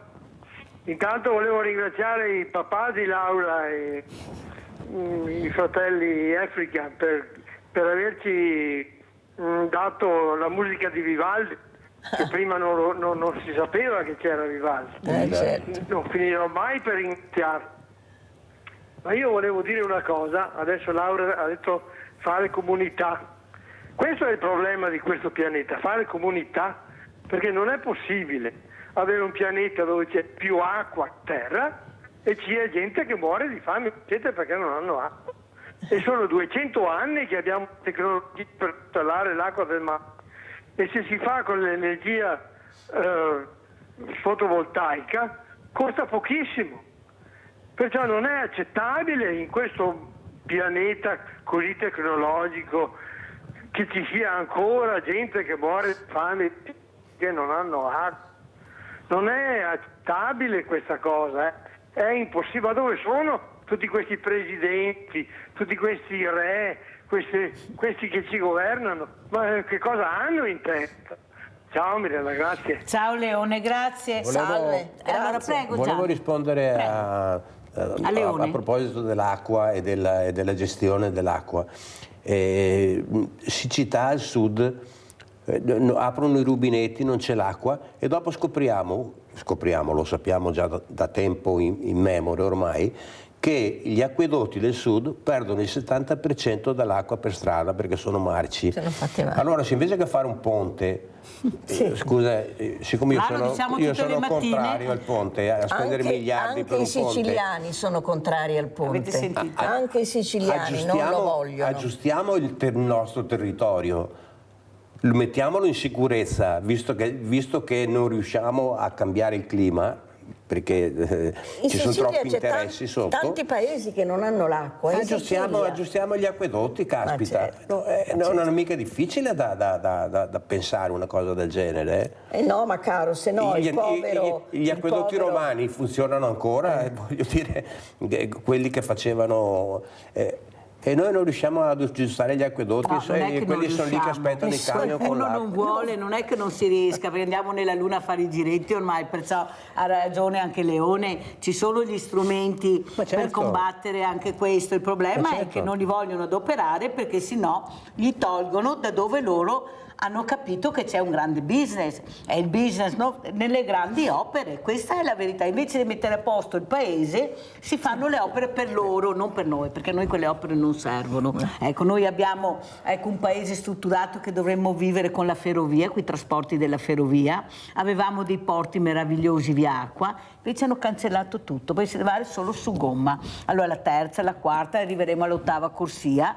Non so, per fortuna che c'è la denatalità che cresce, perché sennò veramente mi viene il dubbio cosa faremo. Poi non si parla di questo, eppure la tecnologia porterebbe a questo. Perché Laura, secondo te, tu sei anche un'attrice, hai interpretato tanti ruoli, cos'è che vorresti dire a questa politica, a questi politicanti che non riescono a capire invece le esigenze del territorio, quali sono? La cultura, ad esempio, investire nella cultura. Cioè ancora non ci sentono, prego. Ma cosa vuoi che abbia voglia di dire a questi politicanti? Andate via. Andate via, lasciate libere quelle sedie, le scaldate soltanto, fate solo guai. Fate solo guerra fra di voi, non combinate niente di buono. Ci sono gli operai che sono in piazza e che hanno perso il lavoro. Com'è possibile che abbiano perso un lavoro perché quella fabbrica c'è? Cos'è successo a quella fabbrica? Che cosa succede? Abbiamo una marea ormai, piano piano, di gente povera e non ci sarà più la mezza... quella mezza ricchezza, mezza povertà che tiene un po' insieme il cattivo dal buono. E faceva girare l'economia. È sempre stato quel personaggio che lavora in banca, che fa i piccoli lavori con uno stipendio, l'artigiano bravo e tutto. Questi poi spariscono anche loro, perché alla fine diventano poveri anche loro. Io vorrò vedere quando ci saranno solo poveri e solo ricchi. In quel momento o c'è una guerra mondiale, che si rivoltano tutti e fanno una rivoluzione francese, o se no bisognerà trovare un altro sistema, perché questo non è possibile che succeda, non deve succedere. Però tu sai, Laura, che noi non abbiamo fatto mai una rivoluzione, però non è neanche vero, perché una rivoluzione l'hanno fatta le donne. Ricordate le mondine? Come no? Come no? Perché non se ne parla? Perché non si dice che le uniche persone che hanno avuto il coraggio di dire no, basta, sono state le donne e hanno rivoluzionato il nostro sistema? Sono state loro, ma guai a nominarle, guai a ricordarle. Ricordiamo i partigiani, ma c'erano anche le partigiane. Come no? E come mai non si ricordano? Mia madre, ma si fa fatica a trovarle nei libri di storia. Pochi, non sappiamo neppure chi erano. Allora capisci che c'è questa figura femminile che cerca veramente di aiutare, che ha questa sensibilità e questa capacità di organizzare, che però fa fatica a salire la scala, perché la buttano continuamente giù, perché fa paura. Loro sanno quanta potenzialità c'è nella figura femminile, non a caso chi è che partorisce la maternità? Di sicuro se fossero gli uomini non ci sarebbe neanche il mondo, perché quando hanno mal di testa hanno 20 pastiglie perché sembra che muoiono. Scusate, ma è la verità. Invece noi donne, proprio purtroppo, Madre Natura ci ha dotato di questa forza, di questa rimboccarsi le maniche, andare avanti, sempre combattere. Vedete anche i femminicidi, sono le donne nel male, creano queste associazioni per aiutare. Pensa, le nostre nonne nel dopoguerra che cosa non facevano? Tu uomo, cosa vorresti dire a questi uomini che non riescono a schiodarsi da quella che è questa piccola cosa che riescono a fare, parlare solo di sport, di calcio, tu vai al bar, parlano solo di quello, non tutti, ma io prendo quelli che parlano di questo. Noi invece quando andiamo al bar o parliamo di tutto, parliamo dei problemi nostri.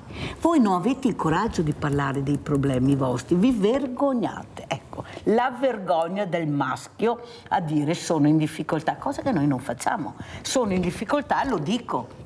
Certo. Perché c'è questo secondo te? Perché non lo vedo anche nei giovani, io ho fiducia nei giovani, però anche loro devono fare un passo in avanti e non a lato. Tu che hai questa sensibilità, Gianni, cosa vuoi dire a questi uomini che continuano a massacrare le donne e ucciderle? Non posso dirlo. È troppo volgare, siamo in orario protetto. Allora, cerca di modificarlo in qualche maniera, ma esprimere il tuo pensiero verso questi uomini che non riescono a capire, che non vogliono curarsi, fare dei percorsi alternativi. Perché si protrae questo retaggio del passato, continua ad andare avanti per questo patriarcato che dovrebbe essere finito ufficialmente nel 72, mi sembra, con la legge che hanno fatto nel 72. E invece l'uomo tende a voler dominare sempre, non sapendo poi che invece alla fine sono le donne che dominano. Io ho fatto una scelta, per esempio, da questo punto di vista. Io ormai da 40 anni sono sola, perché ho capito che se avevo vicino un uomo anche meraviglioso, l'uomo mi frenava sempre, perché ero una donna carina vicino a lui che gli dava sempre quell'aria di essere il marito di una donna così. Il trofeo da portare in così. Allora c'è stato un momento in cui ho detto, quando avevo 40 anni, ho fatto già una vita, perché a 40 anni è già una vita per una donna. I miei primi 40 anni. I miei primi 40 anni. I secondi 40 anni li faccio io, da me. E ho cominciato proprio da poco. Ho fatto i primi 2 viaggi in Africa senza pensare che poi mi sarei legata per tutta la vita, cercando di aiutare. Piano piano l'Africa poi... E quando io faccio la raccolta fondi, soltanto i cechi hanno deciso di darmi una mano grossa per costruire una scuola, perché se no sono le donne che mi mandano i soldi, uomini no, non Avete ci sono. capito come funziona? Senti Laura, quando è stato che hai sentito questa sveglia, l'Africa? Cioè la prima volta che sei andata in Africa. Perché sei andata in Africa? Per lavoro? Oppure c'è stato un qualcosa, cioè, che avevi nel DNA che prima o poi deve uscire e tu hai capito che c'era un qualcosa che dovevi andare là e fare là? Guarda, io non avevo assolutamente previsto di andare in Africa perché mi ero preparata, perché dovevamo partire, eravamo in 4, dovevamo andare dove, come si chiama? Dove è nato vabbè, no, te lo devo dire dove c'è il mito della Trevigiana? No, guarda, quando si compiono 40 anni i nomi vanno via. Vabbè. Che non sai come. No, ma questo è importante. Io volevo andare Guarda come guarda il fratello, la spalla. No, l'isola, quella che sta in America, che ha vinto su quel disgraziato che faceva solo feste. Cuba! Oh, è uscita Cuba! Dovevamo andare a Cuba! A Cuba dovevo andare. Cuba, siamo arrivati io a pensavo Cuba. all'Africa, perché non lo capivo. Io volevo andare a Cuba perché ero una innamorata di Cuba, volevo tutto. Il mio commercialista mi dice: ma cavolo, ma cosa vai a fare a Cuba? Io ho una casa a Malindi con 4 camere, 4 bagni e ci sono anche 4 servitori e anche una piscina. Te la do gratis, basta che tu vada a vedere, che apra un po', perché io sono 2 anni che non riesco ad andare. Quindi chiedo ai miei amici: sentite, c'è un amico che ci offre una casa a Malindi, abbiamo solo i biglietti da comprare, per il resto saremo lì. Che facciamo? Ah no, andiamo in Africa, risparmiamo un sacco di soldi. E siamo partiti per l'Africa. Il primo viaggio è stato tragico perché non avevamo rapporti con i neri. Avevamo molta più paura noi che loro. Cioè, e avevamo un amico che era uno scrittore che ha buttato giù l'inizio di una commedia che scriveva, che doveva dire: piano piano ci mangeranno. Poi abbiamo cominciato a girare, a fare la vita che fanno tutti, e io mi dicevo: ma scusate, ma noi vediamo che andiamo al casino, che andiamo sulla spiaggia, tutti questi belli, bravi, dei neri stupendi, ma quando ci parlano dei neri poveri, dove sono? Io voglio vedere dove sono andati a finire. I poveri non li vedo, vedo tutti questi bei ragazzi e tutti hanno un lavoro, e allora mi sono presa la briga di andare a vedere. E quando vedi una periferia dove i bambini mangiano i resti, mangiano i resti delle patate, mangiano qualunque cosa, e se non trovano da mangiare annusano la gomma la colla, sì, che trovano, e sono già drogati a 5 anni, sono già drogati, perché quello toglie loro la fame. Quando vedi una periferia così, e intanto noi si viveva con 4 persone di servizio, una piscina, 4 camere grandi così, e 4 con i bagni e tutto, una bella villa, e guardi questo e quello, non puoi più tornare uguale a prima, non torni più come prima. E quando torni dipende dalla sensibilità di una persona. Io ho cominciato a dire: qualcosa non funziona nel mondo proprio. E continua. E continua a non funzionare, ma io continuo ad andare a fare pozzi e adesso a fare una scuola, perché quella è importante, e farò, io ho già detto, sicuramente io vado avanti fino ai 90 anni. Solo ai 90 anni vi do la possibilità di tenermi ferma a casa, perché se no vado anche a 90 anni. Perché bisogna che qualcuno bisogna che qualcuno prenda l'iniziativa e vada. E vada. Allora adesso andiamo a vedere questo Buongiorno di Gianni Africano, solo per te.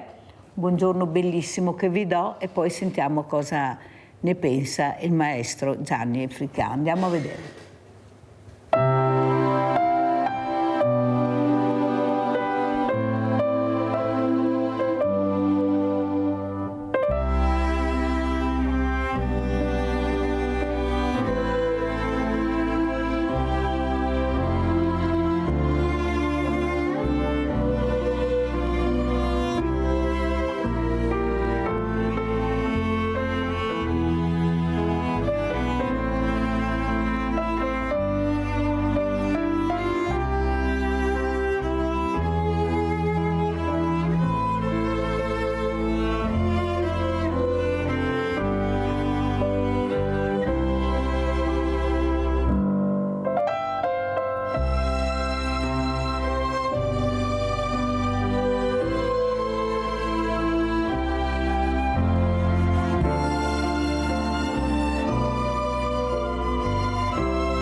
Bellissimo, avete sentito. Abbiamo Maria in linea. Ciao Maria. Ciao Mirella e un buongiorno alla tua graditissima ospite. Lei. Guarda, non vedevo l'ora di parlare con lei perché è il mio mito. Il mio mito, Laura, sei stata, sai? E mi pettinavo come te agli anni, copiavo da te. Come ti chiami? Non ho capito. Maria. Ah, Maria. Guarda, un nome che non ha nessuno. Maria. Sono di Bovolenta qua, abitavo prima a un altro paese che si chiama Are. La Mirella mi conosce. Ogni modo, Laura, sei stata il mio mito, te e Gianni. Ah, guarda, i miei due miti. Lui per la musica e te per il cinema, ho visto i tuoi film. Ah, guarda. Bello, bello, bello. Grazie Maria, aspetta che Laura vuole dirti qualcosa, prego Laura. Voglio dirti, se non sei così lontano da Treviso, io questa sera presento un libro lì. Che non ha neppure portato? Non l'ha neppure portato, perché Laura è così. Non ce l'ho. C'è presente il libro ma non ce l'abbiamo. Ad ogni modo, Laura, sarei venuta volentieri. Però ieri ho avuto un malore e allora devo Non sta stare molto a bene, casa. Maria. Non sta molto bene. Allora tanti auguri per la tua Grazie salute. Maria, grazie Maria Ciao. cara. Allora, due Gianni, e poi Gianni, ha detto Gianni, bisogna vedere quale Gianni che diceva Maria, ma abbiamo capito. Però ecco, io a Gianni invece, a tuo fratello chiederei questo: cosa vuol dire questa unione tra fratelli, questa forza? Ecco, da dove nasce? Dall'educazione? Intanto nasce dai nostri genitori, Esatto, sì. che è fondamentale questa coesione che c'era in famiglia, la comprensione di mio padre nei confronti di una giovane 17enne che voleva fare l'attrice e che l'ha secondata. In una Treviso bianca com'è, a 17 anni sono andata via per andare a fare l'attrice. L'ha secondata, ha secondato bene il fare musicista, però prima ha voluto che studiassi.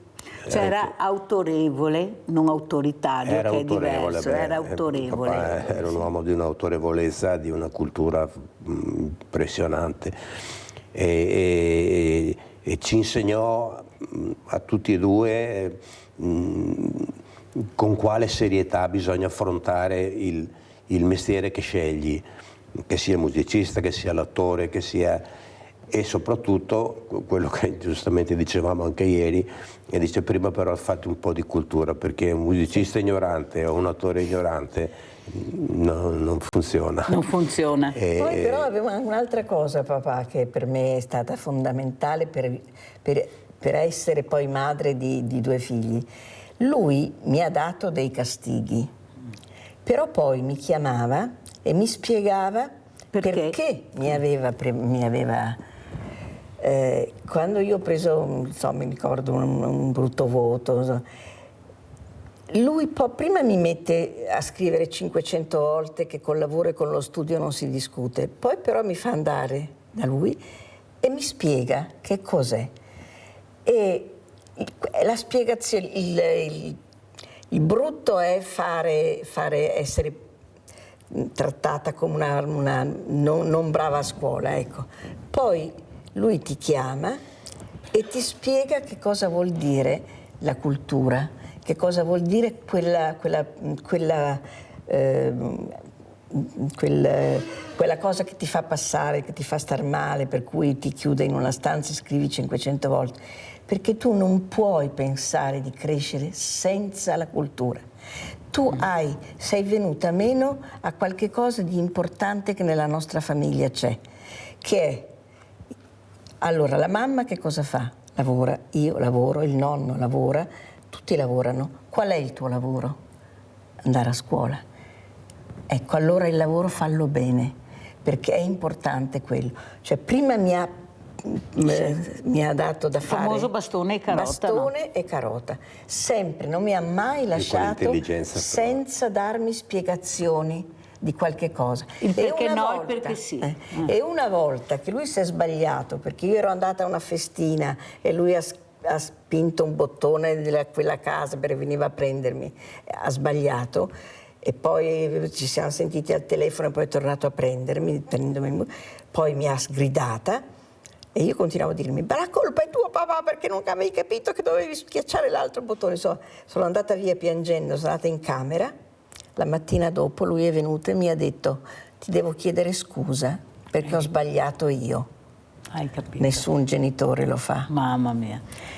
Sì, questi sono, gli uomini, i famosi uomini che si parlava prima, invece capiscono di sbagliare e chiedono anche scusa. Era avanti anni luce. Era un illuminato. Sì. Senti Gianni, io volevo chiederti anche una cosa. Tu sei stato direttore della Fenice nel 2015. No, continuano a dire questa cosa che non è vera. Non è vera, quello a dirla in diretta perché è scritto lo spiego così. Perché anche a Matera, quando ho fatto quella serie di concerti, i giornali scrivevano che non è vero. Hanno equivocato sul fatto che parecchi musicisti dell'orchestra della Fenice suonano con me. Perfetto. E quindi loro hanno equivocato. Cosa ne pensi di questo sciopero che è stato fatto, che appunto è saltata anche la prima dell'Otello? Tu che sai di cosa si parla? Perché noi a casa non riusciamo a capire bene com'è la storia, qual è la verità. Allora, questi orchestrali che dicono no, sono adesso... bistrattati in una maniera orrenda. Tu sai cosa guadagna? Tanto per fare un esempio, un orchestrale No, non lo sappiamo, non lo dice dell'orchestra nessuno. di Sanremo, per esempio, il Festival di Sanremo. Sai quanto guadagnano al giorno facendo prove massacranti? Guadagnano 50 euro al giorno. Ma dai. Un terzo di un idraulico. Cioè, voglio dire, non voglio sminuire un idraulico, ma un orchestrale per suonare in orchestra ha 10 anni tra conservatorio e studio vero, poi esperienze in orchestra, e poi quelli che sono fortunati, che trovano un impiego stabile in un'orchestra stabile, che adesso si stanno disgregando tutte perché i fondi per l'orchestra non ci sono mai. Ci sono per altre cose, ma per l'orchestra non ci sono mai. E gli orchestrali sono veramente maltrattati. Io ho vergogna quando faccio i concerti, che naturalmente gli orchestrali li paga l'organizzazione e vengono pagati tipo 100 euro l'uno per fare le prove, il concerto, fanno la strada in macchina con gli strumenti, montano, e alla fine vanno a casa con 100 euro. Voglio dire, allora avete capito dove si sente la verità? È veramente avvilente sentire queste cifre. Abbiamo Carlo da Treviso. Ciao Carlo.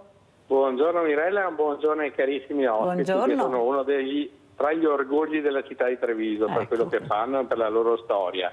Io volevo un attimo fare intanto complimenti per il video, che è stato veramente bello e fa vedere la vera Africa, perché io purtroppo sento anche delle volte in giro la gente che dice che va in Africa, ai villaggi turistici. A questo punto perché dico andai a Jesolo e Legnano, che sono dei posti senza andare fino in fondo. E qua, buttando giù un attimo un po' sul ridere, dopo io non sono ricco, magari lo fossi, e vedo gente che è molto ben più ricca di me che si lamenta perché paga tante tasse, perché probabilmente perché ne guadagna anche tanti, secondo una logica, perché non può cambiare il SUV, eccetera, eccetera.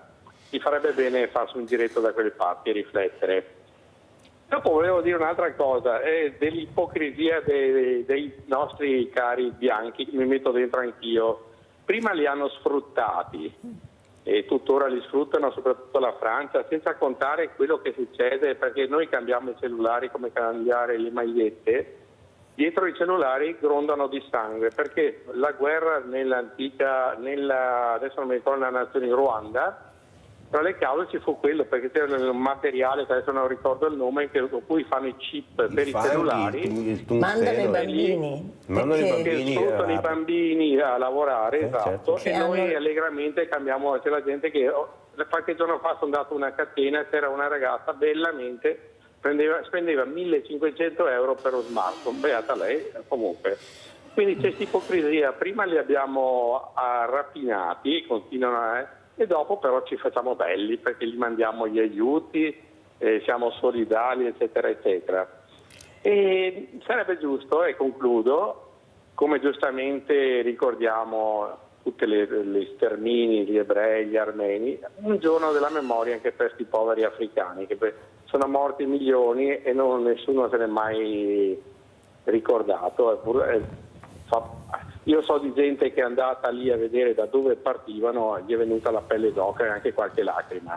Grazie caro Carlo, grazie, devo chiudere perché sono anche in chiusura. Io volevo però, visto che tu hai detto un nome magico, una parola che fa veramente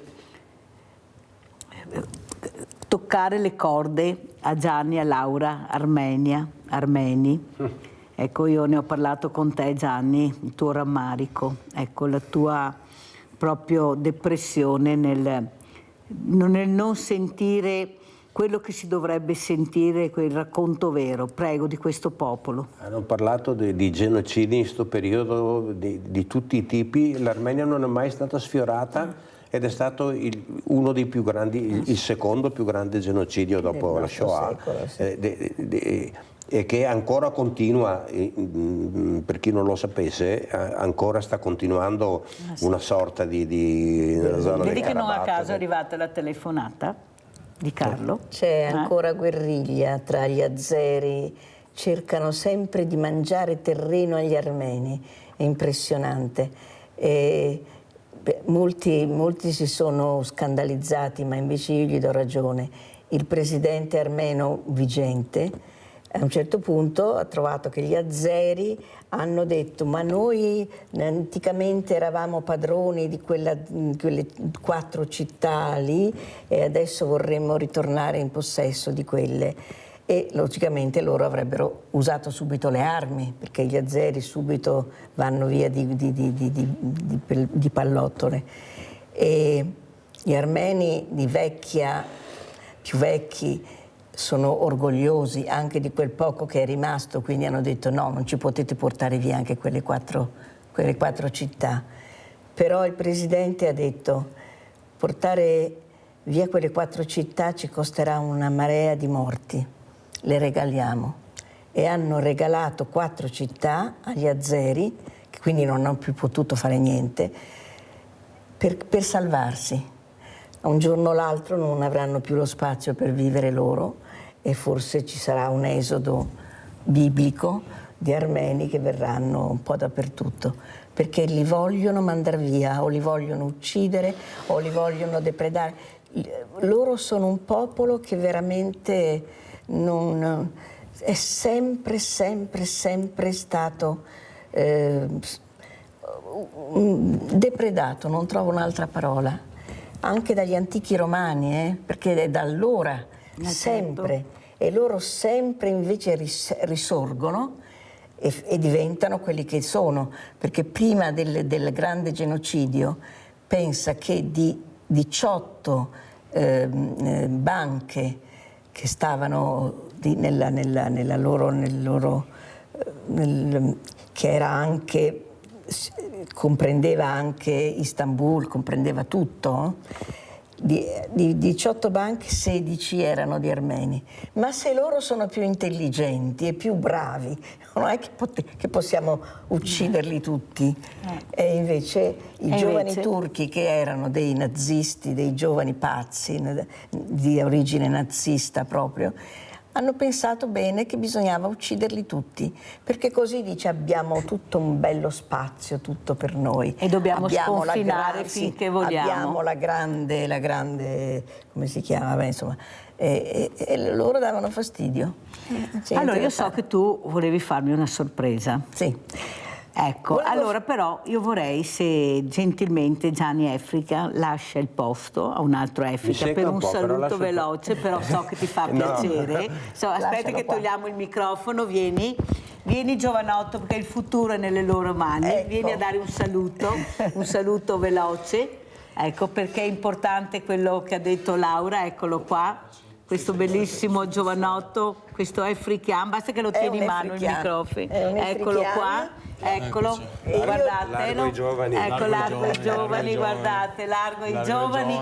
Allora, cosa vuol dire avere questo cognome per te? Laura ha detto stiamo facendo un clan, c'erano i Morandi, però ci sono anche gli Efrican. Ecco, cosa vuoi dire? Ecco, avvicinano. Diciamo che è un onore. E bisogna reggere comunque il peso, bisogna esserne all'altezza, non bisogna mai pensare di essere già qualcuno. Io sono dell'idea che bisogna formarsi da sé, comunque mantenendo un'etica, una morale, un'educazione che ti è stata data, ma comunque farsi da sé. Ascolta, tu sei un ragazzo che ha vissuto anche quello che è essere famosi, poter avere anche determinate cose. Cosa c'è?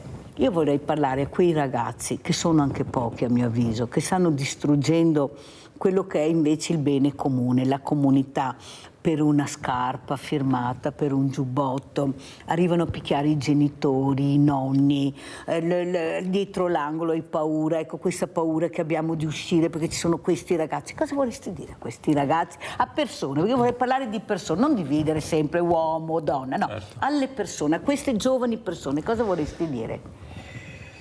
Non è facile perché comunque, allora io sono assolutamente contrario. Il fatto della scarpa so che è successo a Napoli, io sono spesso giù perché appunto ho trovato l'amore. Quanti anni hai? L'amore di giù, 23. Ha già l'amore, sentite? Ho già l'amore. E non bisogna fare di un'erba un fascio, nel senso che tanti ragazzi oggi sono così perché crescono con questo concetto purtroppo di violenza che spesso ci viene indotto sia nelle canzoni che nei film che nel quotidiano, è sempre nei social è sempre di più, c'è sempre più odio, c'è poca bontà, c'è poca generosità. Purtroppo è così. Purtroppo è così, però la stragrande maggioranza delle persone fortunatamente non è così. Quindi sei d'accordo con me? Sono ci sono più quelli positivi e bravi? Assolutamente perché dei bravi non si parla mai. Non si parla mai dei bravi, si parla sempre della negatività. Perché fanno audience, no? La cattiva azione fa audience, mentre la buona azione, chi se ne frega. E invece passa loro sempre fanno... in secondo piano. Sì, però sono quelli che manifestano, sono loro che manifestano, sono i diversamente giovani che troviamo nelle piazze, sono loro. Manifestano per l'ambiente, sono vicini al mondo degli animali, tanto è vero che al mondo del volontariato li troviamo là perché si fidano, perché il mondo che si fida di noi non si fidano e hanno ragione perché basta vedere cosa succede anche in Parlamento, poi diamo i messaggi, si picchiano, ecco dove dovrebbe regnare l'etica. Ecco, vediamo quello che vediamo e questi sono padri di famiglia, mariti, compagni e perciò se questo è l'esempio, poi quando tornate a casa succede quello che succede perché questi ragazzi sono spugne. Come ci saluti? Come ti chiami? Brando. Brando, come vuoi salutare quelle persone che ti stanno vedendo a casa? Scusa, voglio dire un'altra cosa. Vai. Per avere come dire, questo per avere... Porca miseria. Allora, aiutami. Per avere riformato gli Efrikian non basta io, lui e Gianclaudio, ci vuole una donna. E la moglie di Gianclaudio, Silvia, diciamo che è la donna che governa tutti noi. Gli Efrikian. Gli Efrikian sono governati giustamente da una donna, da Silvia. E a questo punto siamo 4 e siamo giusti. Ecco, vedete, il numero perfetto. Per proporci in alternativa ai Morandi, che io adoro, perché ho 2 figli che sono Morandi, che vanno in teatro il 6, debuttano, ma che poi alla fine noi e loro facciamo una bellissima, come posso dire, una bellissima squadra di gente che lavora, che ama gli africani o chiunque venga trattato male. Le persone, tutti le abbiamo comunque le parole principali è aiutare. Aiutare, come ci saluti Brando? Come vuoi salutare a casa, specialmente rivolgendoti a quei genitori che non riescono a fare gli genitori autorevoli, a quei nonni che qualche volta dovrebbero dire anche di no, non sempre sì. Cosa vuoi dire? Veloce, do un consiglio. Siate più gentili, basta un sorriso, un saluto, una gentilezza per migliorare magari la giornata a qualcuno e probabilmente così ci aiuteremo tutti di più. Grazie a Brando. Efrikian, il tuo libro, il titolo, almeno, visto che non hai portato il libro, almeno diciamo il titolo. Penso che è un libro di amore, un romanzo, e si chiama L'amore non sceglie. L'amore capita come la pioggia, non sceglie dove andare a bagnare, arriva. Certe volte è una porta sbattuta in faccia e certe volte è una felicità.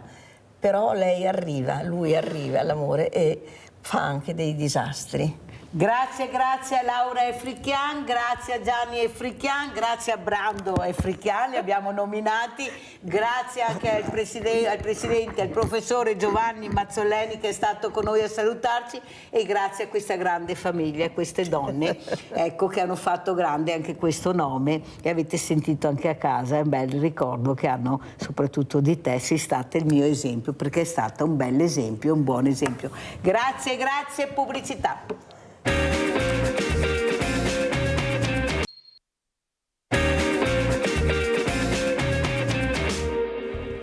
tanto non ho parole, perché per i trascorsi di vita che abbiamo sentito di là, a tante persone è stato tolto tanto, e a noi in qualche maniera abbiamo quello che è stato tolto, perché quello che vediamo nei vostri occhi, nei vostri cuori, è un ritorno a noi che magari abbiamo avuto quelle disavventure. Qui di fronte a me ho anche il dottor Calia che mi ha operato e parlavamo anche del suo mestiere nel frattempo da una stanza all'altra, e anche per lui mi diceva che certe volte diventa difficile assorbire il male delle persone, assorbire le difficoltà di fronte anche a una morte o una certa morte. Voi state dando a chi ha subito questi lutti, gravi lutti. Anch'io ho 2 figli e anch'io la sera, quando erano più giovani, avevo sempre il terrore che arrivasse una telefonata inopportuna. A voi è stato tolto, ma in qualche maniera avete dato a noi, a quelle famiglie che non hanno avuto questi grossi problemi. Anche io nel mio piccolo posso dire che ho un'associazione, però, quindi non sono un infiltrato della politica. Ho una piccola associazione che si chiama Acqua e Vita, che in questo momento sta un po' dormendo, perché col Covid poi ci siamo un po' allontanati. Io cerco di fare pozzi in Africa. Abbiamo nel continente africano, questo è un piccolo contributo che può dare alla comunità veneta a chi ne ha bisogno, perché l'acqua lì è fonte di vita, è fonte di risolvere tanti. Si può anche evitare che per esempio i ragazzi si scolarizzano invece di fare 20 km per prendere un po' d'acqua, ma è semplicemente questo. Ringrazio sempre te perché apri i nostri cuori. Abbiamo parlato di pozzi con Laura Efrichian e adesso abbiamo sentito Mirko Visentin, consigliere comunale a Treviso, lista Mario Conte, che anche lui sta cercando di portare dell'acqua con questi pozzi a questo popolo martoriato, queste persone che abbiamo sentito, se non hanno l'acqua non riescono a sopravvivere. Saluto, vediamo se è anche collegato il presidente Emanuele Massagli, internazionali comparati sul diritto del lavoro e sulle relazioni industriali. Grazie presidente veramente Massagli di essere qui con noi per capire cosa sta succedendo. Noi siamo molto confusi, non riusciamo più a capire, qualcuno dice che il paese va benissimo, altri invece dicono che non va per niente bene. Io ieri ho avuto un economista, anche lui un po' depresso. Allora partirei proprio da lei, presidente Massagli, cosa ci dice? Come va la situazione dal suo importante osservatorio, questa associazione per gli studi internazionali comparati sul diritto del lavoro e sulle relazioni industriali? Capite bene quello che avete sentito. Prego, Presidente. Allora, dobbiamo distinguere 2 aspetti. L'Italia, dopo la pandemia, è indubbiamente uno dei paesi che ha performato di più in termini di crescita del PIL e in termini di forza delle importazioni e delle esportazioni soprattutto, ma in generale anche forza dell'industria manifatturiera. Non solo, dopo la pandemia in poi l'Italia è in Europa uno dei paesi che ha performato di più anche dal punto di vista occupazionale. Non abbiamo mai avuto tanti occupati come ne abbiamo in questo mese, non abbiamo mai avuto nella storia della statistica moderna, dagli anni 70 ad oggi, non abbiamo mai avuto così pochi disoccupati, non abbiamo mai avuto un numero di contratti a tempo indeterminato così elevato e non abbiamo mai avuto una crescita dell'occupazione femminile così marcata. Quindi sulla carta, se uno guarda solo allo storico degli ultimi 3 anni, l'Italia sembra cavalcare molto velocemente. Ovviamente ci sono anche dei risvolti problematici, dei punti di domanda. Ne segnalo in particolare 2. Uno riguarda il futuro in termini di andamento economico. I segnali della produzione industriale degli ultimi mesi non sono più simili a quelli degli ultimi anni. L'Italia sta rallentando e sappiamo che quando rallenta la produzione industriale, che comunque è il nostro settore più competitivo, prima o poi questo lo vedremo anche nel mercato del lavoro, quindi ci aspettiamo possa esserci una diminuzione sicuramente della crescita, ma magari anche un arretramento. Secondo elemento da osservare con grande attenzione problematico, noi oggi non abbiamo un problema di quantità di occupati, come vi ho detto mai stati così tanto, non abbiamo un problema di qualità dei contratti di lavoro, questa è occupazione stabile a tempo indeterminato, abbiamo un problema di qualità dei salari. In Italia si prende poco. Rispetto agli altri paesi europei i salari negli ultimi 20, quasi 30 anni sono cresciuti molto meno del costo della vita e quindi il livello salariale medio-mediano è veramente troppo basso rispetto al costo della vita che oggi i cittadini tutti i giorni incontrano quando vanno a fare la spesa. Sentiamo anche cosa ne pensa Mirko Visentin, lui è anche un imprenditore, perciò sa di cosa si parla. Soprattutto c'è un problema grande che, come dice il professor Massagli, noi non ce la facciamo con gli stipendi che abbiamo. Io ho l'Emporio Solidale, professore, oggi aperto, lo dico anche a Mirko Visentin, dove mi arrivano le famiglie che con 2 stipendi non riescono ad arrivare a fine mese. Questa è la realtà. Sono affitti o mutui altissimi, bollette, vivere, figli che crescono, veramente è impossibile, per non parlare delle pensioni bassissime di questi diversamente giovani, come li chiama Mirella, che chiedono o mangio o pago la bolletta. Per fortuna che voi mi date questa borsa e riesco veramente a fare le 2 cose. Prego Mirko Visentin, la politica dove sta? Sta ascoltando questo malessere, come dice il professor Massagli, non è che vada così bene, questi stipendi non reggono, queste pensioni neppure, prego. Le cose sono molto più complicate di una volta. Che gli stipendi siano bassi è vero, che però in busta paga chi ha un operaio paghi molto, questo è un'altra verità, perché se un operaio, almeno nella mia esperienza di edile, ormai io sono a fine ciclo produttivo, ho 65 anni su per 66, ormai quello che ho potuto fare l'ho fatto, ma una busta paga di un operaio, se prende 1.700-1.800 euro di busta paga netta, il datore di lavoro se ne trova altri 2.000-3.000, probabilmente 3.000 di contributi da versare, e questo alza molto il costo di una busta paga e complica le cose. Non so come si potrà fare in futuro. Io ho visto una cosa però importante, che una volta i nostri imprenditori, a parte i cicli produttivi che nel tempo ci sono stati degli alti e bassi, io mi ricordo gli anni 90, negli anni 80, negli anni 70, negli anni iniziali 2000 ci sono stati i cicli produttivi, ma una volta c'era l'artigiano, la piccola azienda che assorbiva anche in caso di crisi assorbivano molte buste paghe, perché se un'azienda magari chiudeva, 200 operai chiudevano, trovavano un lavoro nel territorio con le piccole industrie, con il piccolo artigianato. Io credo che questo non sia più possibile adesso. Le cose sono diventate molto più complicate e la burocrazia è molto costosa. C'è la burocrazia non della sicurezza, non si guarda più la sicurezza, si guarda la burocrazia, che le carte siano in ordine, e questo ha un costo spaventoso anche per le aziende. Non è invece, professor Massagli, dico io, che forse hanno smembrato il paese, hanno tolto la polpa che era questa creatività con l'artigianato, queste piccole e medie industrie, e hanno lasciato solo le ossa, scheletri. Queste multinazionali continuano veramente a farla franca, a vincere, da poco hanno pagato le tasse, e anche forse se tutti pagassero le tasse dovute questo paese forse volerebbe, perché ce l'abbiamo la creatività, quella non ce la può togliere nessuno. Possono copiare, ma la creatività che ha il popolo italiano ce l'ha il popolo italiano. Cosa dice professor Massagli?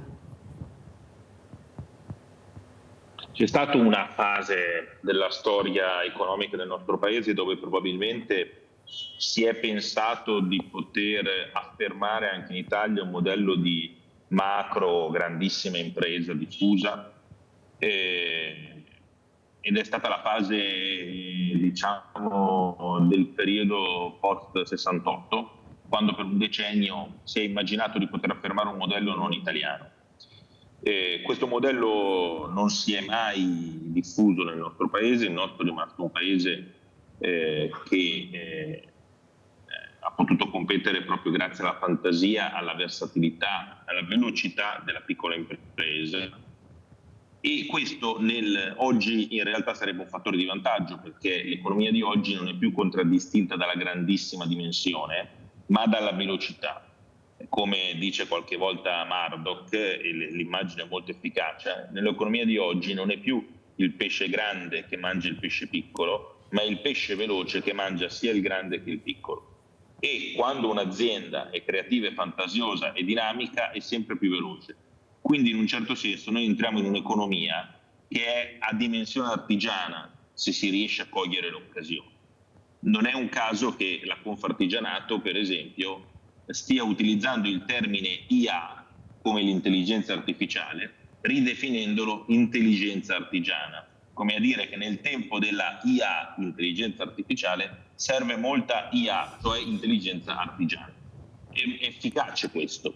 Che cosa ostacola questo obiettivo? Che cosa rende difficile che questo avvenga? Purtroppo il modello della grande impresa non si è mai affermato, ma le istituzioni che conosciamo, in particolare le regole a riguardo sia del diritto del lavoro che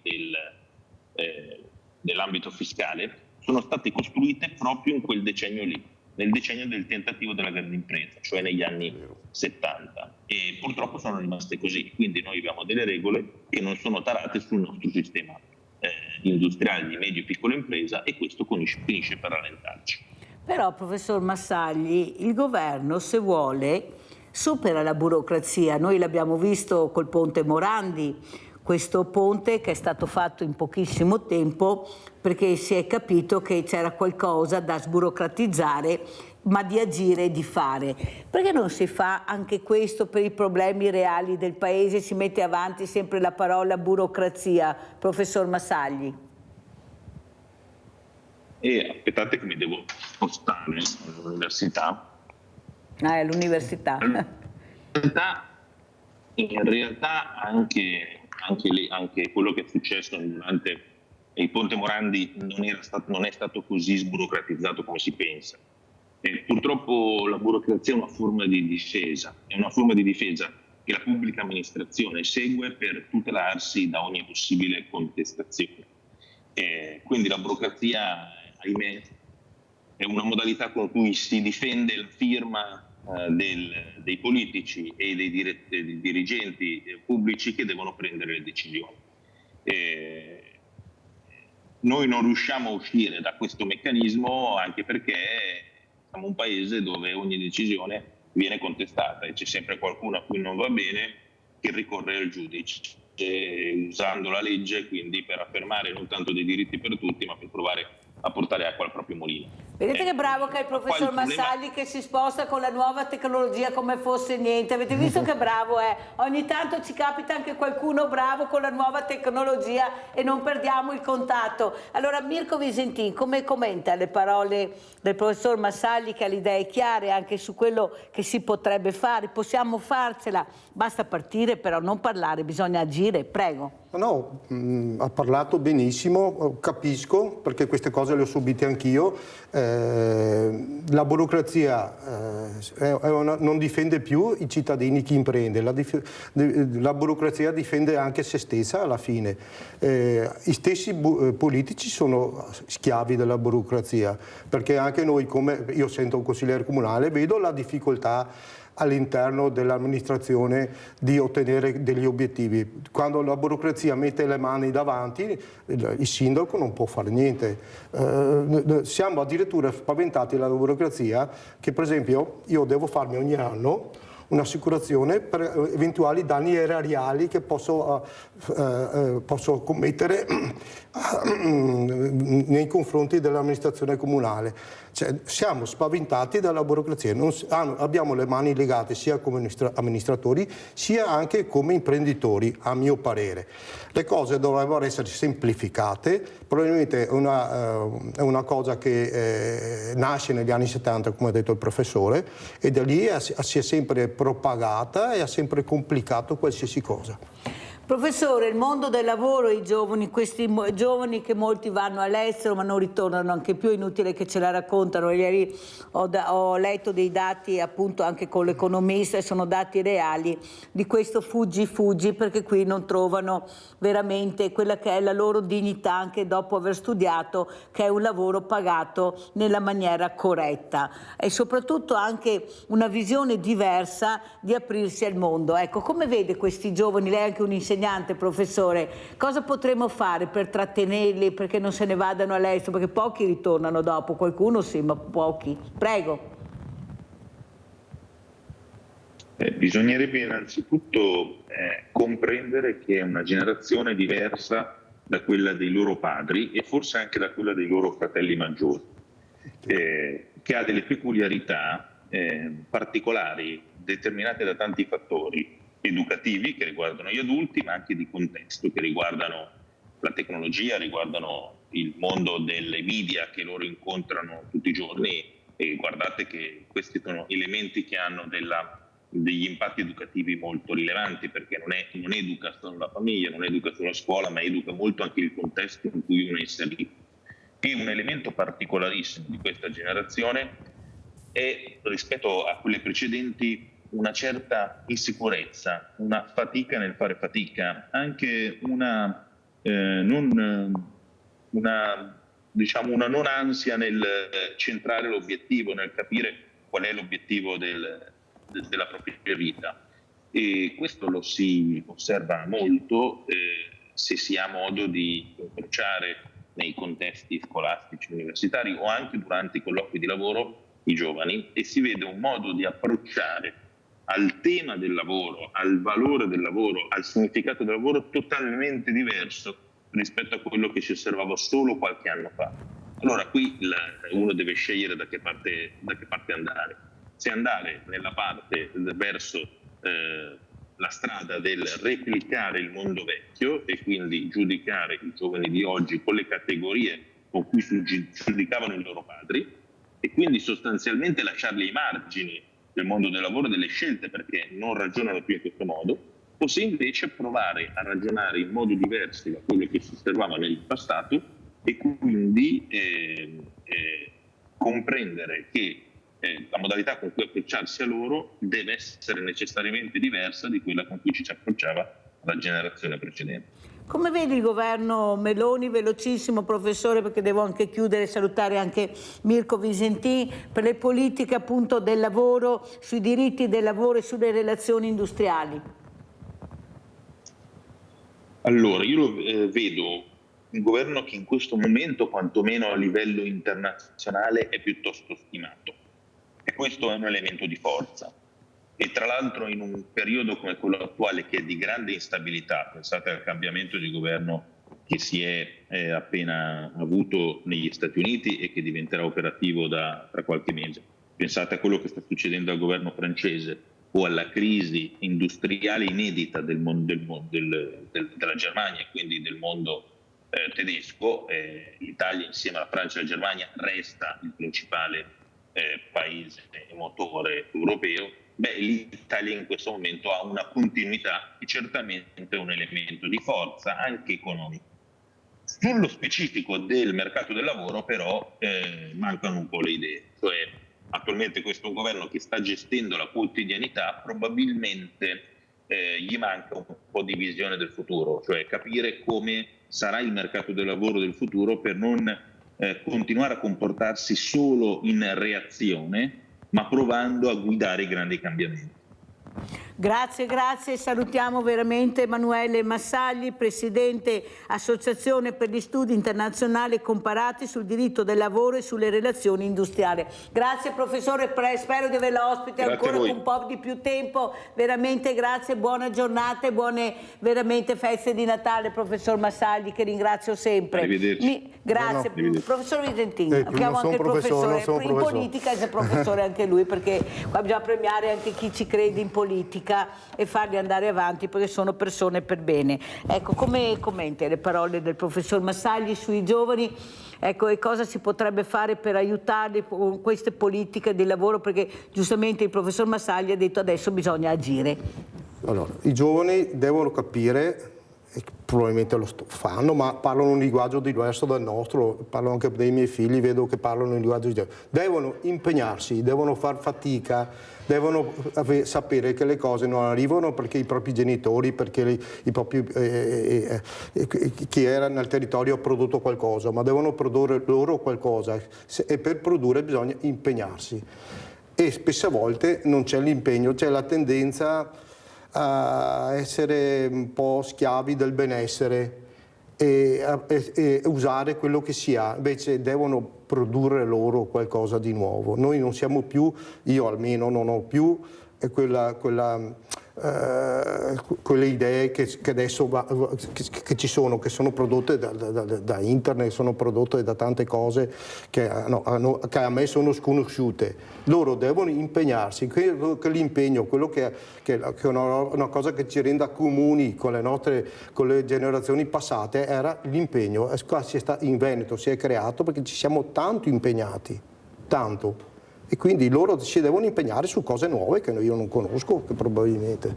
Impegno. Però il futuro è anche nelle loro mani. Impegno, io dico sempre che però questi ragazzi bisogna dare anche un gioco, perché iniziano con un gioco che può portarli anche in direzioni diverse. Ecco, anche la scuola può diventare un bellissimo gioco, bisogna studiare però, come dicevano gli African prima, è un gioco, tu cosa fai a casa? Niente, no, tu studi, vai a scuola, perciò questo gioco che io ti ho dato bellissimo, che è lo studio, più bello dello studio, però bisogna impegnarsi e bisogna riuscire a finire gli studi. E avere delle cose concrete, perché dopo c'è lo studio ma c'è anche l'impegno, come io sono cresciuto pensando che c'era anche da parte mia l'impegno verso il prossimo. Deve tornare questo modo di pensare, che ci deve essere un impegno verso il prossimo e non verso solo se stessi, perché questo forse manca ai nostri giovani, forse sono io che non lo vedo, o forse sta tornando. Dobbiamo pensare positivo. E infatti io credo molto in questi giovani, veramente ce ne sono tanti che si applicano nel mondo anche per bene del volontariato. Forse dovremmo farli aumentare, ecco, fidandosi di più anche di loro. Detto questo, esatto, il bene comune per la comunità, aiutare la comunità. Perciò io ringrazio tantissimo anche Mirko Visentin, consigliere comunale di Treviso, lista civica Mario Conte, di essere stato con noi. Grazie. Adesso andiamo a pranzo con la proposta di Mirella. Nidi di carciofi. Violeta de Provenza. Questa varietà di carciofo è caratterizzata da dimensioni molto più piccole di quelle coltivate normalmente in Francia. Il carciofo presenta una forma conica con le brattee di color violaceo. Si coltiva soprattutto nella zona mediterranea e nei mercati è venduto con il nome di carciofo bouquet.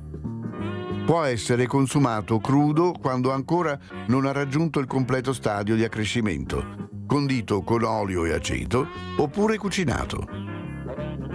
Ingredienti per 4 persone: 8 carciofi, uno scalogno, 8 uova di quaglia o piccole uova bollite e raffreddate, aceto di vino bianco, olio extravergine di oliva, sale.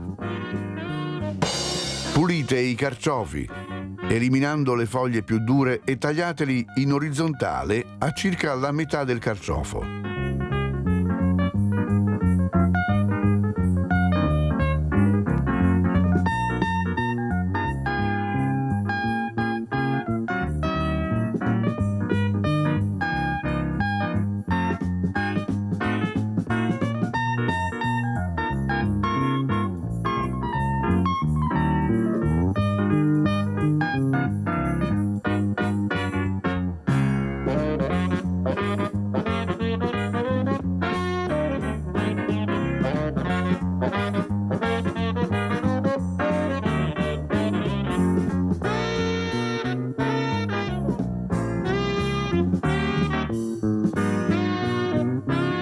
Poneteli in acqua e limone per non farli annerire.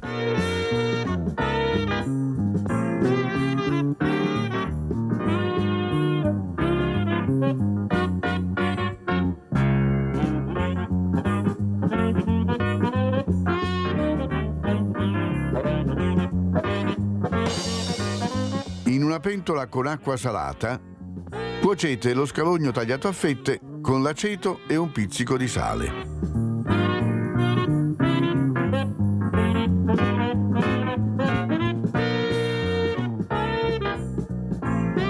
Immergete i carciofi nell'acqua acidulata. Lasciateli cuocere qualche minuto.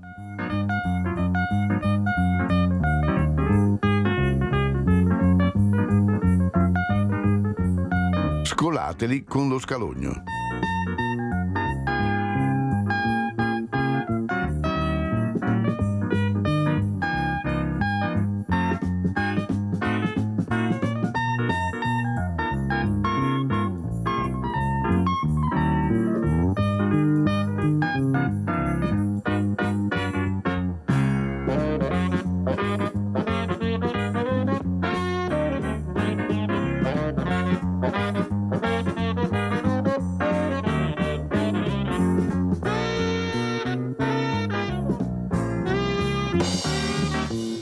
Inserite le uova nei carciofi.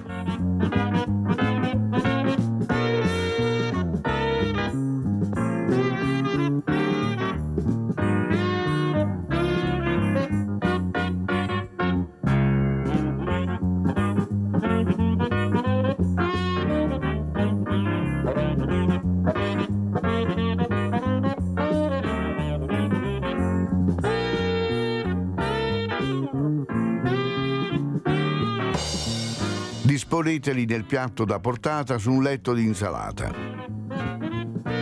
Condite il tutto con sale e olio. E buon appetito!